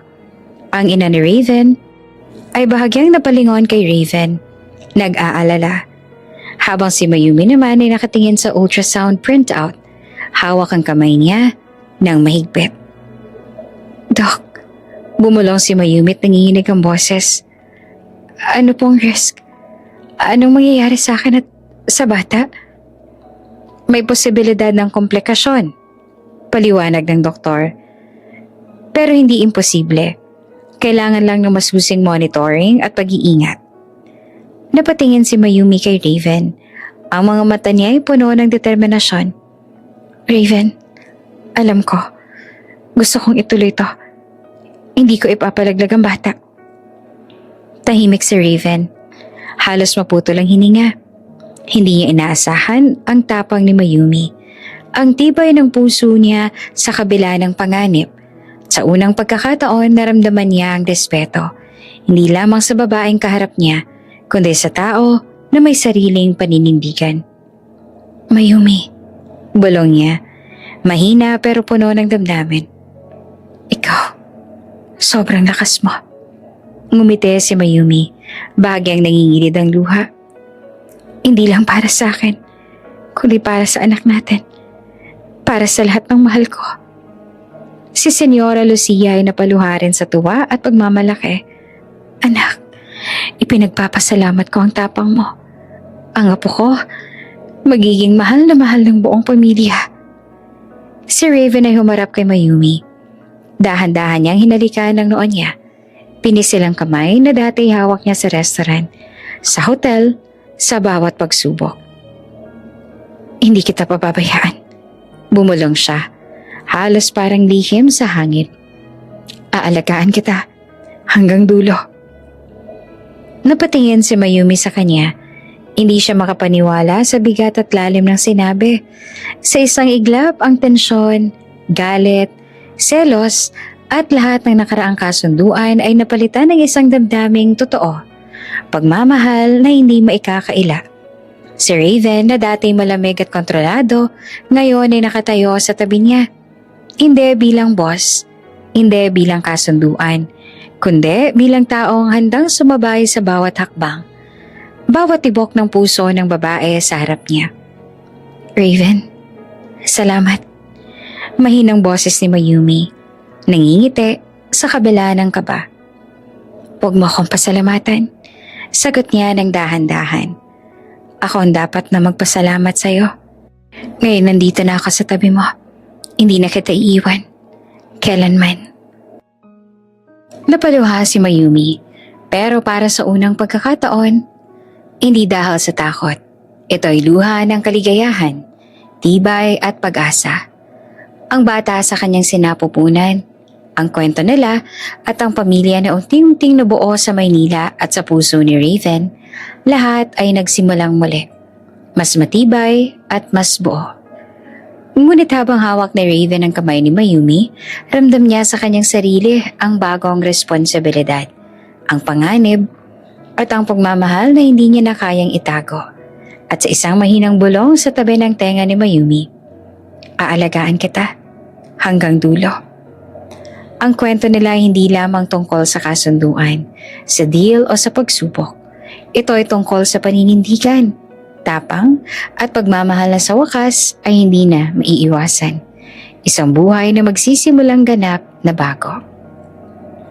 Tahimik ang kwarto ni Mayumi, puno ng liwanag mula sa bintana at may kaunting hangin mula sa electric fan. Nakahiga siya sa kama, nakapikit habang may mga una na sumusuporta sa kanyang likod at tiyan. Isa itong pangkaraniwang araw ng bed rest. Pero hindi na siya karaniwang Mayumi. Si Raven ay nakaupo sa gilid, hawak ang kamay niya. Sa bawat sandali, may dala siyang bagong regalo. Mga prutas, vitamins, at mga maliit na gamit para sa baby. Hindi siya makapaniwala sa dami ng pagbabago ng sarili niya. Ang dati niyang malamig at kontroladong sarili ay unti-unting nagiging maalaga at sensitibo. Mayumi, bumulong si Raven habang tinututok ang mata sa kanya. Tapos ka na bang mag-breakfast? Opo, salamat. Mahina niyang sagot. Nakatitig siya sa kisame. Iniisip ang damdamin niya sa lalaki sa tabi niya. Hindi niya alam kung minamahal siya ni Raven, dahil sa kanya o dahil sa bata. Gusto mo bang halikan kita sa noo? Tanong ni Raven, mababa ang boses at may ngiti sa dulo. Napangiti naman si Mayumi at bahagyang napalingon sa kanya. Siguro, pero nang tumingin siya sa kanya, ang puso niya ay tumigil sandali. Raven, mahal mo ba ako? O ang bata lang? Tumigil si Raven sa ginagawa niya. Hinawakan niyang mukha ni Mayumi at tiningnan sa mata. Hindi mo dapat tanungin yan, sagot niya. Mahina, ngunit tapat. Hindi lang bata. Ikaw rin. Ikaw ang mahal ko. Napangiti si Mayumi, ngunit may bahagyang luha sa gilid ng mata. Hindi niya alam kung paano magtiwala, pero ramdam niya ang sincerity sa tono ni Raven. Lumipas ang mga araw at naramdaman nilang pareho ang bawat maliit na pagbabago sa katawan ni Mayumi. May mga sandali na kumikilos ang baby sa tiyan at si Raven ay hindi mapigilang hawakan ito. Anak, bulong niya sa tiyan ni Mayumi habang dahan-dahan niyang pinipisil ang bulge. Si Daddy ito. Napalingon si Mayumi, bahagyang napapangiti sa init ng boses niya. Hindi niya inaasahan na ganito siyang makakaramdam. Ang lalaking dati malamig at kontrolado, ngayon ay nagiging isang lalaking handang magmahal, mag-alaga at umalalay sa kanya sa bawat hakbang. Ngunit sa kabila ng init at tigaya, may takot pa rin sa puso ni Mayumi. Tuwing natatamaan ng baby ang tiyan niya, may halo itong saya at kaba. Raven, bumulong siya isang gabi habang nakahiga at hinihimas ang tiyan. Paano kung komplikado? Paano kung may mangyari? Hinawakan siya ni Raven ng mahigpit. Hindi ko hahayaang mangyari yan, sagot niya. Halatang determined. Hindi lang ako basta kasama mo. Nandito ako para sa inyo. Lumipas ang mga buwan at lalong lumaki ang tiyan ni Mayumi. Sa ikapitong buwan, ramdam nila ang kakaibang kabigatan. Hindi lamang pisikal kundi emosyonal. Ang tiyan niya ay tila mas malaki kaysa sa inaasahan ng doktor. Mayumi, tinawag ni Raven. Hawak ang tiyan niya at nakatingin sa mukha. Sobrang laki ng baby ah. Baka kailangan na nating pumunta sa ospital. Napangiti si Mayumi. Nanginig ang boses. Sige pero tatakot ako eh. Huwag ka matakot. Nandito lang naman ako sa tabi mo. Walang iiwan. Ako ang daddy, di ba? Habang naglalakad sila palabas, ramdam ni Mayumi ang paghihirap sa bawat hakbang. Naghihirap ngunit hindi siya aalis sa tabi ni Raven. Ang kanyang puso ay kumakaba, may halong kaba, pag-asa at pagmamahal. Pagdating sa ospital, mabilis silang tinanggap. Nakatingin si Mayumi sa mga doktor. Hawak ang kamay ni Raven, habang ang bigat ng tiyan niya ay tila umaabot sa bawat sulok ng room. Mayumi, kailangan mong magpahinga, sabi ng doktor. Kailangan natin ng monitoring. May slight risk sa premature birth dahil sa laki ng tiyan at komplikasyon. Tumango si Mayumi, nanginginig pero matatag. Opo, gagawin ko po ang lahat, sagot niya. Pero, hindi ko po iiwan ang baby. Tumango si Raven sa tabi niya, hinawakan ang mukha ni Mayumi at pinisil ang kamay niya. Hindi mo kailangang mag-isa, bulong niya. Aalagaan kita hanggang dulo. Napangiti naman si Mayumi sa halip na umiyak. Kahit takot siya, ramdam niya ang tapang at tibay na ibinibigay ni Raven. Sa unang pagkakataon, naintindihan niya. Hindi lang siya mahal ni Raven dahil sa anak. Mahal siya ni Raven dahil sa kabuuan niya. Sa tapang, sa hirap at sa puso niya. Ngunit habang naglalakad sa ward, may kakaibang tensyon na naramdaman sila. Ang baby ay masyadong aktibo at ang komplikasyon ay unti-unti nang lumalala. Doc, bumulong si Mayumi, hawak ang tiyan. Okay pa ba tayo? Magpahinga ka lang, sagot ng doktor na mabilis ngunit maingat. At maganda sa monitoring, kailangan nating maging alerto. Si Raven naman ay nakatingin kay Mayumi, hawak ang kamay niya ng mahigpit. Huwag kang matakot, sabi niya. Ako ang daddy mo at hindi kita iiwan. Habang nakaupo sa tabi ni Mayumi, hawak ang tiyan. Ramdam nila ang kakaibang pangako. Isang pangakong lalampas sila sa lahat ng panganib, kasama ang bata. Ngunit sa loob ng dibdib ni Mayumi, may tanong pa rin. Minamahal niya ba talaga ako? O tanging ang baby lang ang mahal niya? Tahimik lang si Raven pero ramdam niya ang pagmamahal niya sa babae sa harap niya. At ang pangakong yon ay hindi magbabago kahit ano pang dumating. At sa silid ng ospital habang pinapaliwanag ng doktor next steps, alam ni Mayumi at Raven ang laban nila para sa buhay. Ngunit sa bawat tibok ng puso, sa bawat hagupit ng kabigatan, pareho silang handang sumabay, magkasama. Tahimik ang room ng ospital, tanging tunog ang mabilis na tibok ng monitor at ang malumanay na huni ng aircon. Nakaupo si Mayumi sa kama. Ang kamay niya ay nakahawak sa tiyan, habang nakatingin sa ceiling na parang naghahanap ng lakas at tapang.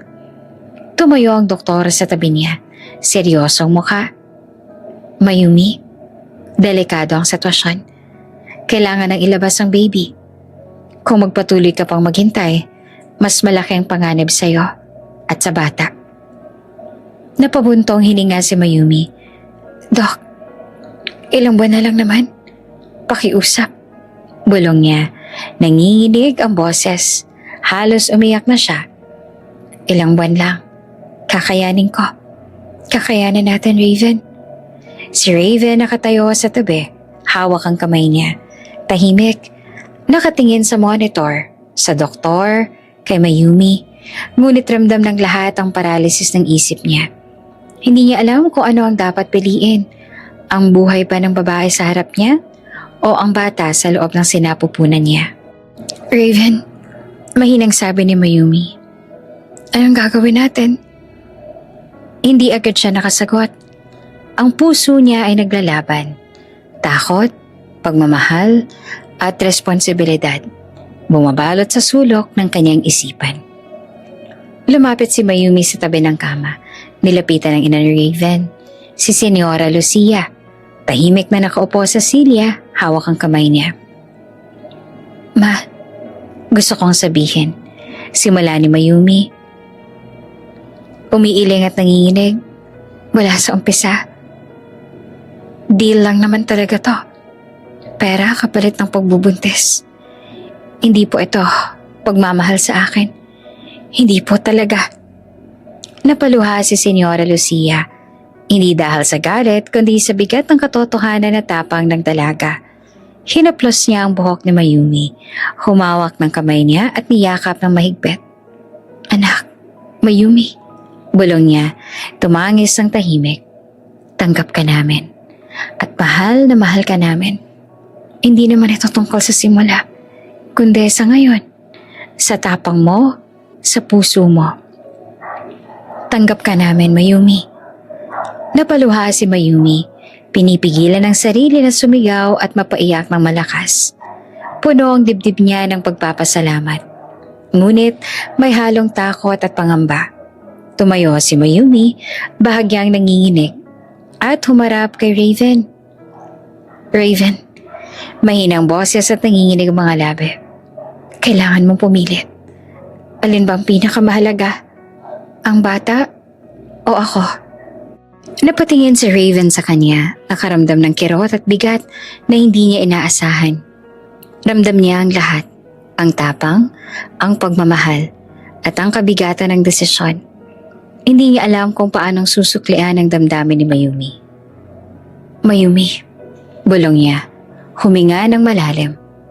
Hindi ko alam. Hindi ko kayang. Piliin ninyo ang bata. Putol ni Mayumi, halos umiiyak. Hawak pa rin ang tiyan niya. Kahit na akong mawala. Basta, ligtas ang bata. Huwag po kayong mag-alala para sa akin. Tumigil ang mundo para kay Raven. Halos mabagsak ang tuhod niya sa bigat ng sinabi. Ang babaeng dati tanging kasunduan lang sa kanya, ngayon nagbigay ng pinakamalalim na sakripisyo. Ang sariling buhay, kapalit ng bata. Hindi ko pwedeng hayaang mangyari yan. Sagot ni Raven na may puwersa sa boses. Nanginginig ang tono. Halatang napapangalawa ang damdamin sa desisyon. Huwag mong pilitin ang sarili mo. Sagot ni Mayumi at hawak ang mukha niya. Alam kong ako ang nasa panganib. At ang bata, ang mas mahalaga. Tumango si Senyora Lucia, hawak ang kamay ng dalawa. Raven, Mayumi, tama siya. Ang bata ang kailangan nating unahin. Sa lahat ng ito, kailangan nating maging matapang para sa apo natin. Si Raven naman ay tumayo. Dahan-dahan, hawak ang kamay ni Mayumi. Tiningnan siya ng malapitan, halos halika na sa noo. Ngunit pinigilan niya ang sarili. Mayumi, bulong niya na malapit sa tenga. Hindi ko alam kung paano ko sasabihin pero hindi kita iiwan kahit na anong mangyari. Andito lang ako sa tabi mo. Napaluha si Mayumi, ngunit hindi ito luha ng takot.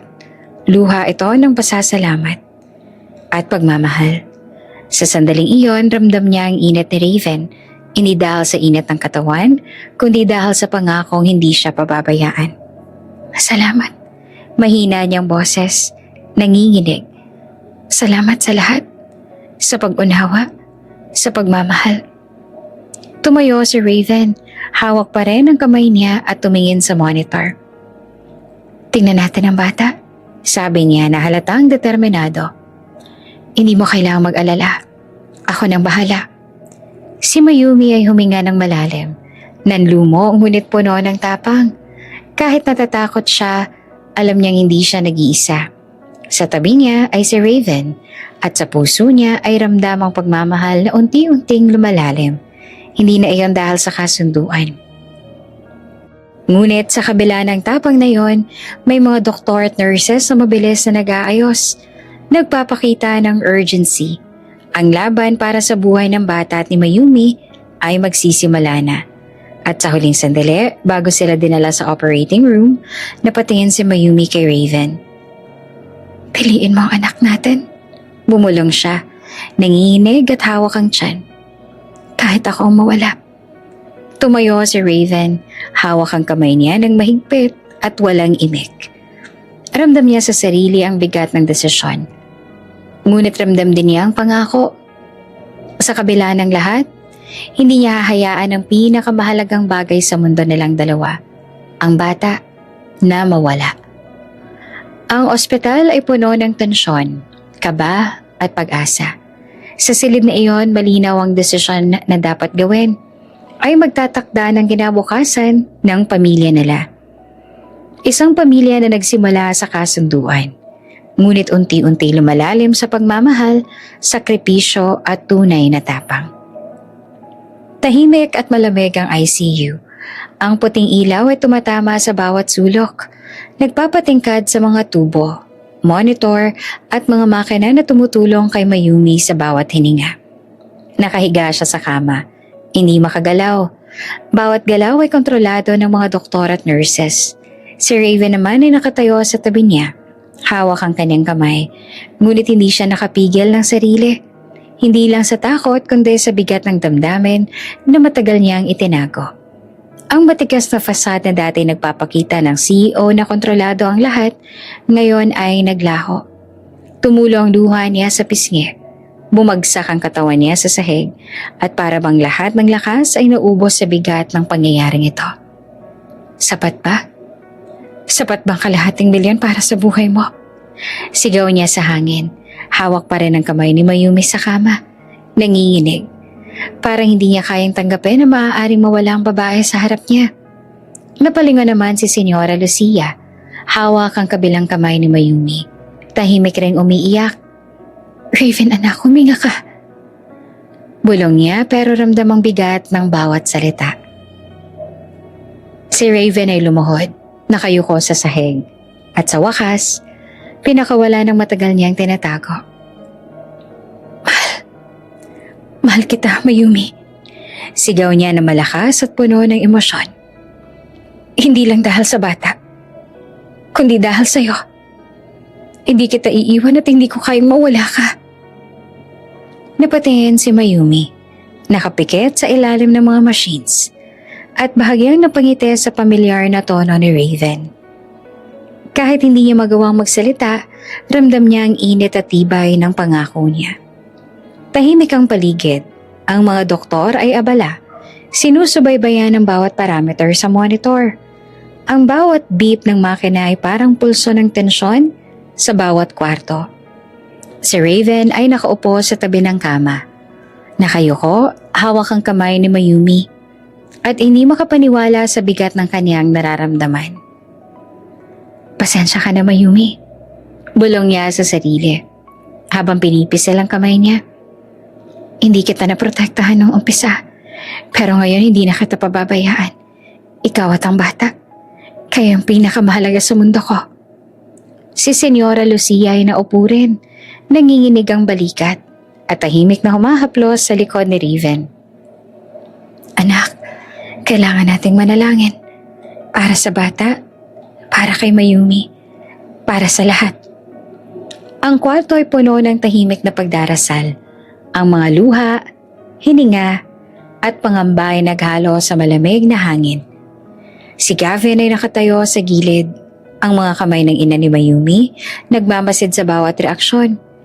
Ngunit alam na sa oras na ito, tanging presensya lang niya ang kailangan. Oras ang lumipas at bawat beep ng monitor naging mabigat na tunog. Si Raven ay hindi makaalis. Nakatingin lang sa mukha ni Mayumi. Sa bawat paghinga, bawat maliit na galaw, hindi siya makagalaw, hindi siya makakilos. Ngunit ramdam niya ang bawat segundo, bawat tibok ng puso niya. Biglang huminto ang lahat sa ICU. Ang tunog ng monitor ay nagbago. Isang kakaibang ritmo. Narinig ni Raven ang isang mahinang iyak. Mula sa loob ng incubator o mula sa loob ng tiyan ni Mayumi. Hindi niya alam sa una, ngunit ramdam niya ang lakas ng tunog na yon.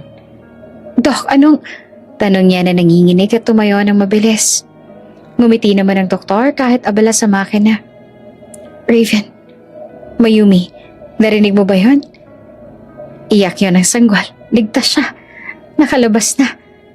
Tumigil ang lahat sa paligid ni Raven. Ang puso niya ay tumibok ng sobrang bilis. Parang nais niyang iwanan ng sarili niyang katawan at hawakan agad ang bata. Si Mayumi ay napapikit, nanginginig. At parang hindi makapaniwala sa tunog ng kanyang anak. Nakangiti siya ng mahinang mahina. Luha sa mata. Raven, anak natin. Buhay na buhay siya. Humiga si Raven sa tabi niya, tinawakan ang mukha ni Mayumi.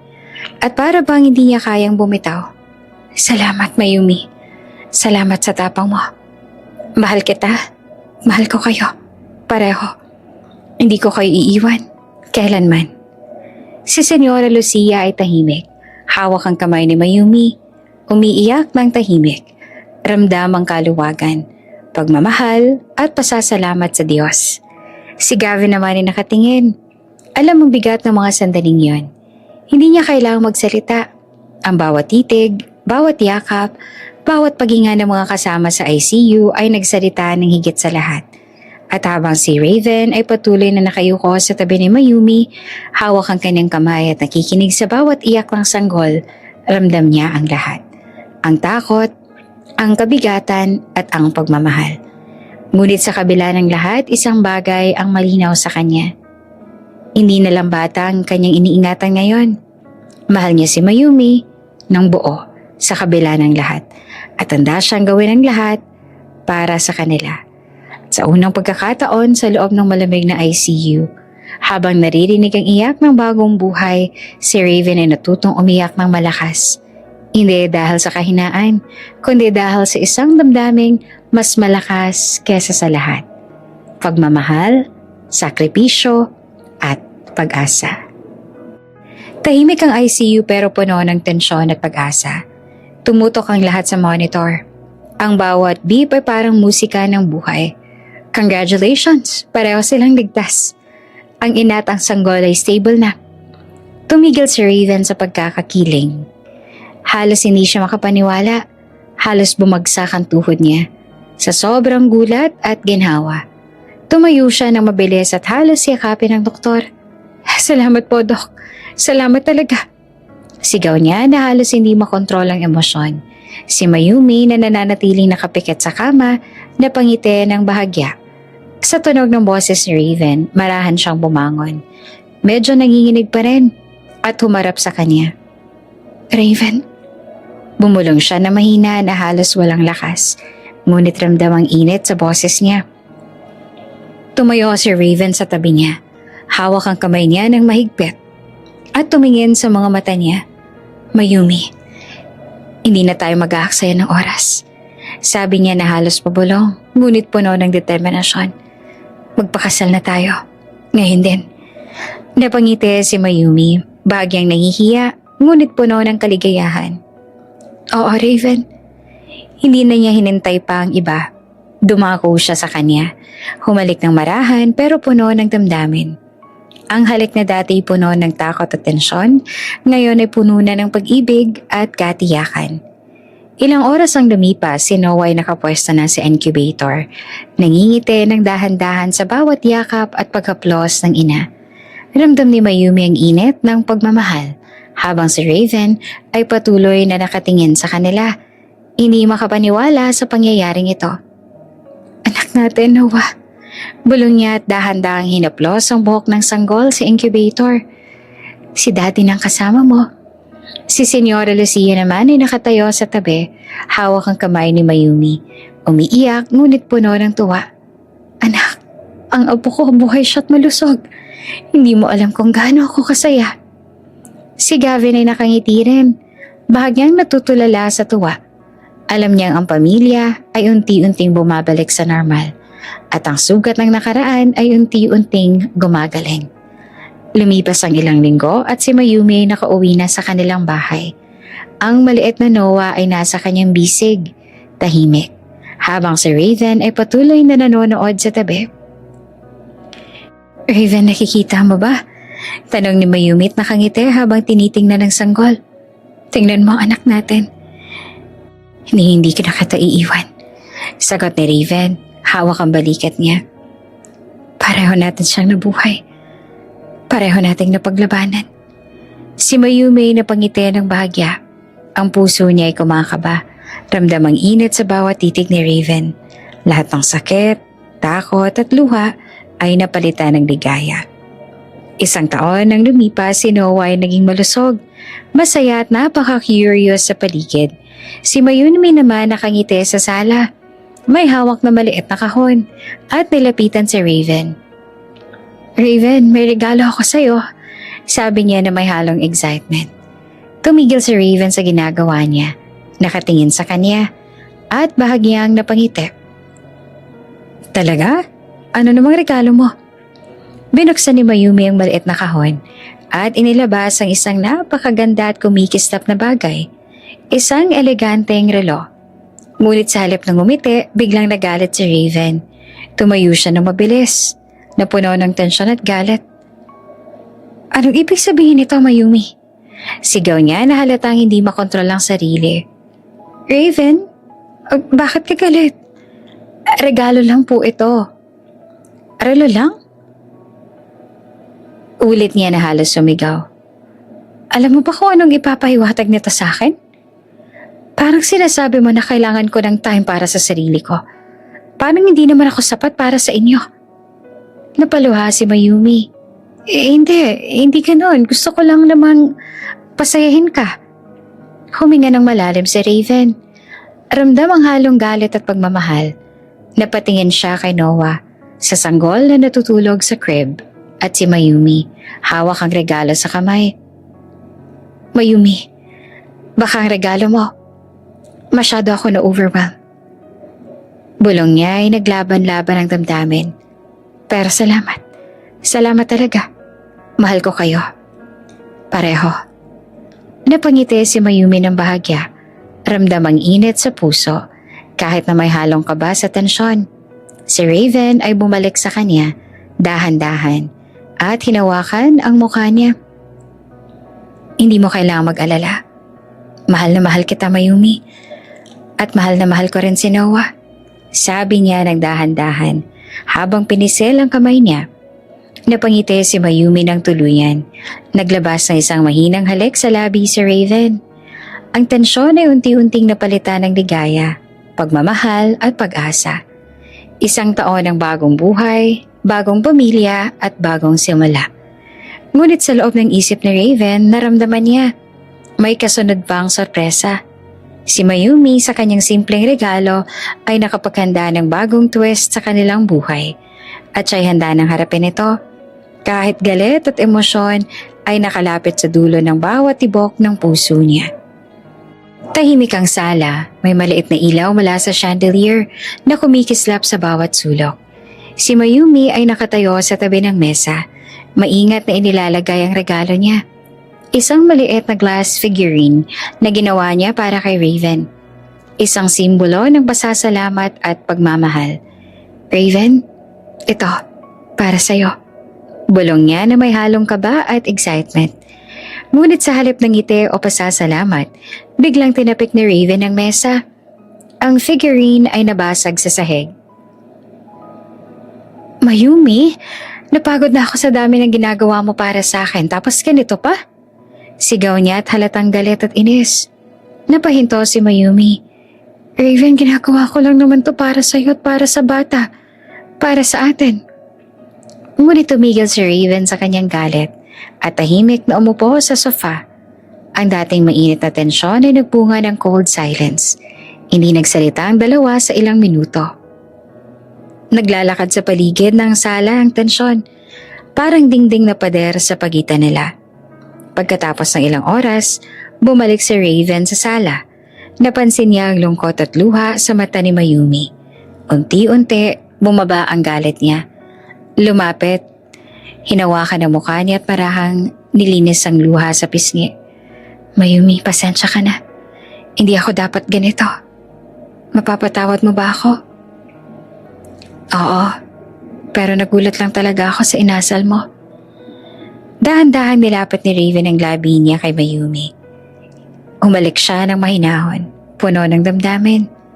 Ang pag-ibig na hindi nabibili, hindi nasusukat sa material na bagay kundi sa puso at sakripisyo. Ilang linggo pa ang lumipas, habang naglilinis si Mayumi sa opisina ni Raven, aksidente niya natagpuan ang isang folder sa vault. Biglang bumigat ang kanyang dibdib. Nagulat siya sa nakita. Hindi niya alam kung paanong i-handle ang impormasyon. Si Raven ay nakatayo sa doorway na makita siya. Agad na naging alerto at suspect. Mayumi, anong ginagawa mo dyan? Mahigpit niyang tanong.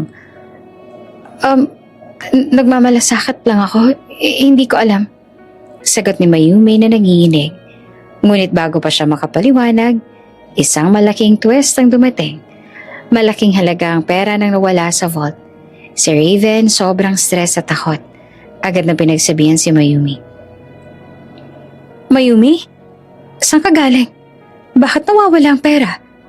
Sino may gawa nito? Sigaw niya na halos malapit na sa pagsabog. Hindi ko alam. Hindi ko ninakaw yun. Hindi. Ngunit sa galit at tensyon ni Raven, hindi siya pinakinggan. Pinilit na ang sariling emosyon kaysa maniwala kay Mayumi. Kaya sa sakit ng puso, iniwan ni Mayumi ang mansyon. Nagpaalam sa bata. Humalik sa noon ni Noah bago lumabas ang pinto. Ilang araw ang lumipas, nakita ni Raven ang ebidensya. Ang magnanakaw pala ay ang kasambahay na matagal na sa bahay at hindi naman si Mayumi. Ang panghihinala niya ay mali at napuno siya ng pagsisisi. Mayumi. Mayumi, patawad. Patawad sa lahat. Bulong niya habang mabilis ang bawat hakbang. Hindi na niya pinigilan ang sarili. Lumipad ito patungong isla. Hinanap ang babae na labis niyang nasaktan. Dumating siya at halos lumuluha. Ngunit sa tulong ni Gavin natagpuan niya si Mayumi. Ngunit may isang sorpresa. Buntis ulit si Mayumi. Mayumi? Buntis ka ulit? Sigaw niya na halos hindi makapaniwala. Tumango si Mayumi. Oo, Raven. Para sa'yo. At para sa ating pamilya. Humalik siya ng marahan kay Raven. Hinawakan naman ni Raven ang tiyan ni Mayumi. Hindi kita iiwan, pangako. Panghabang buhay. 2 taon pang lumipas. Naganap ang kasal nila sa probinsya. Simple ngunit puno ng damdamin. Kasama na nila si Noah. Tumatawa sa paligid. Habang si Mayumi ay nakasuot ng puting gown. Si Raven naman ay nakatayo sa altar. Pagkatapos ng kasal, ginanap din ang baptism ng ikalawang anak nila. Si Mayumi at Raven ay magkatabi, hawak ang sanggol at sa tabi si Noah. Puno ng pagmamahal at pasasalamat. Ang pamilyang dati nagsimula sa deal, sa pera at sa pangangailangan ngayon ay kompleto at puno na ng pagmamahal. Ang sugat ng nakaraan ay unti-unting gumaling at ang bawat luha ay napalitan ng ligaya. At sa huling araw nakatayo si Raven sa tabing dagat, hawak ang kamay ni Mayumi. Ngayon ko lang napatunayan na hindi lahat ng bagay nabibili. Bulong niya tumitig sa dalampasigan. Lalo na ang pusong marunong magtiis para sa mahal mo. Ngumiti naman si Mayumi. Nahulog ang ulo niya sa balikat ni Raven.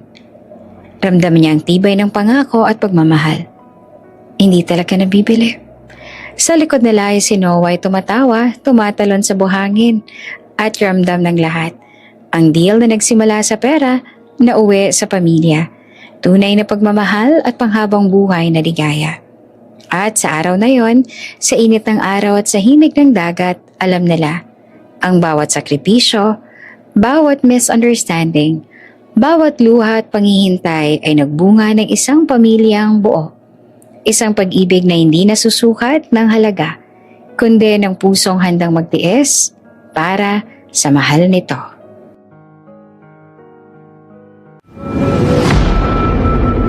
Bago ka pa lang sa channel na ito, Ate Jane TV, huwag kalimutang pindutin ang notification bell and subscribe button. Sana po hindi naman malaking abala sa inyo ang pagpindot ng subscribe button dahil ang kapalit po nito ay ang pagsuporta para makapag-produce ng mga libreng stories sa mga channels ni Ate Jane. Maraming salamat!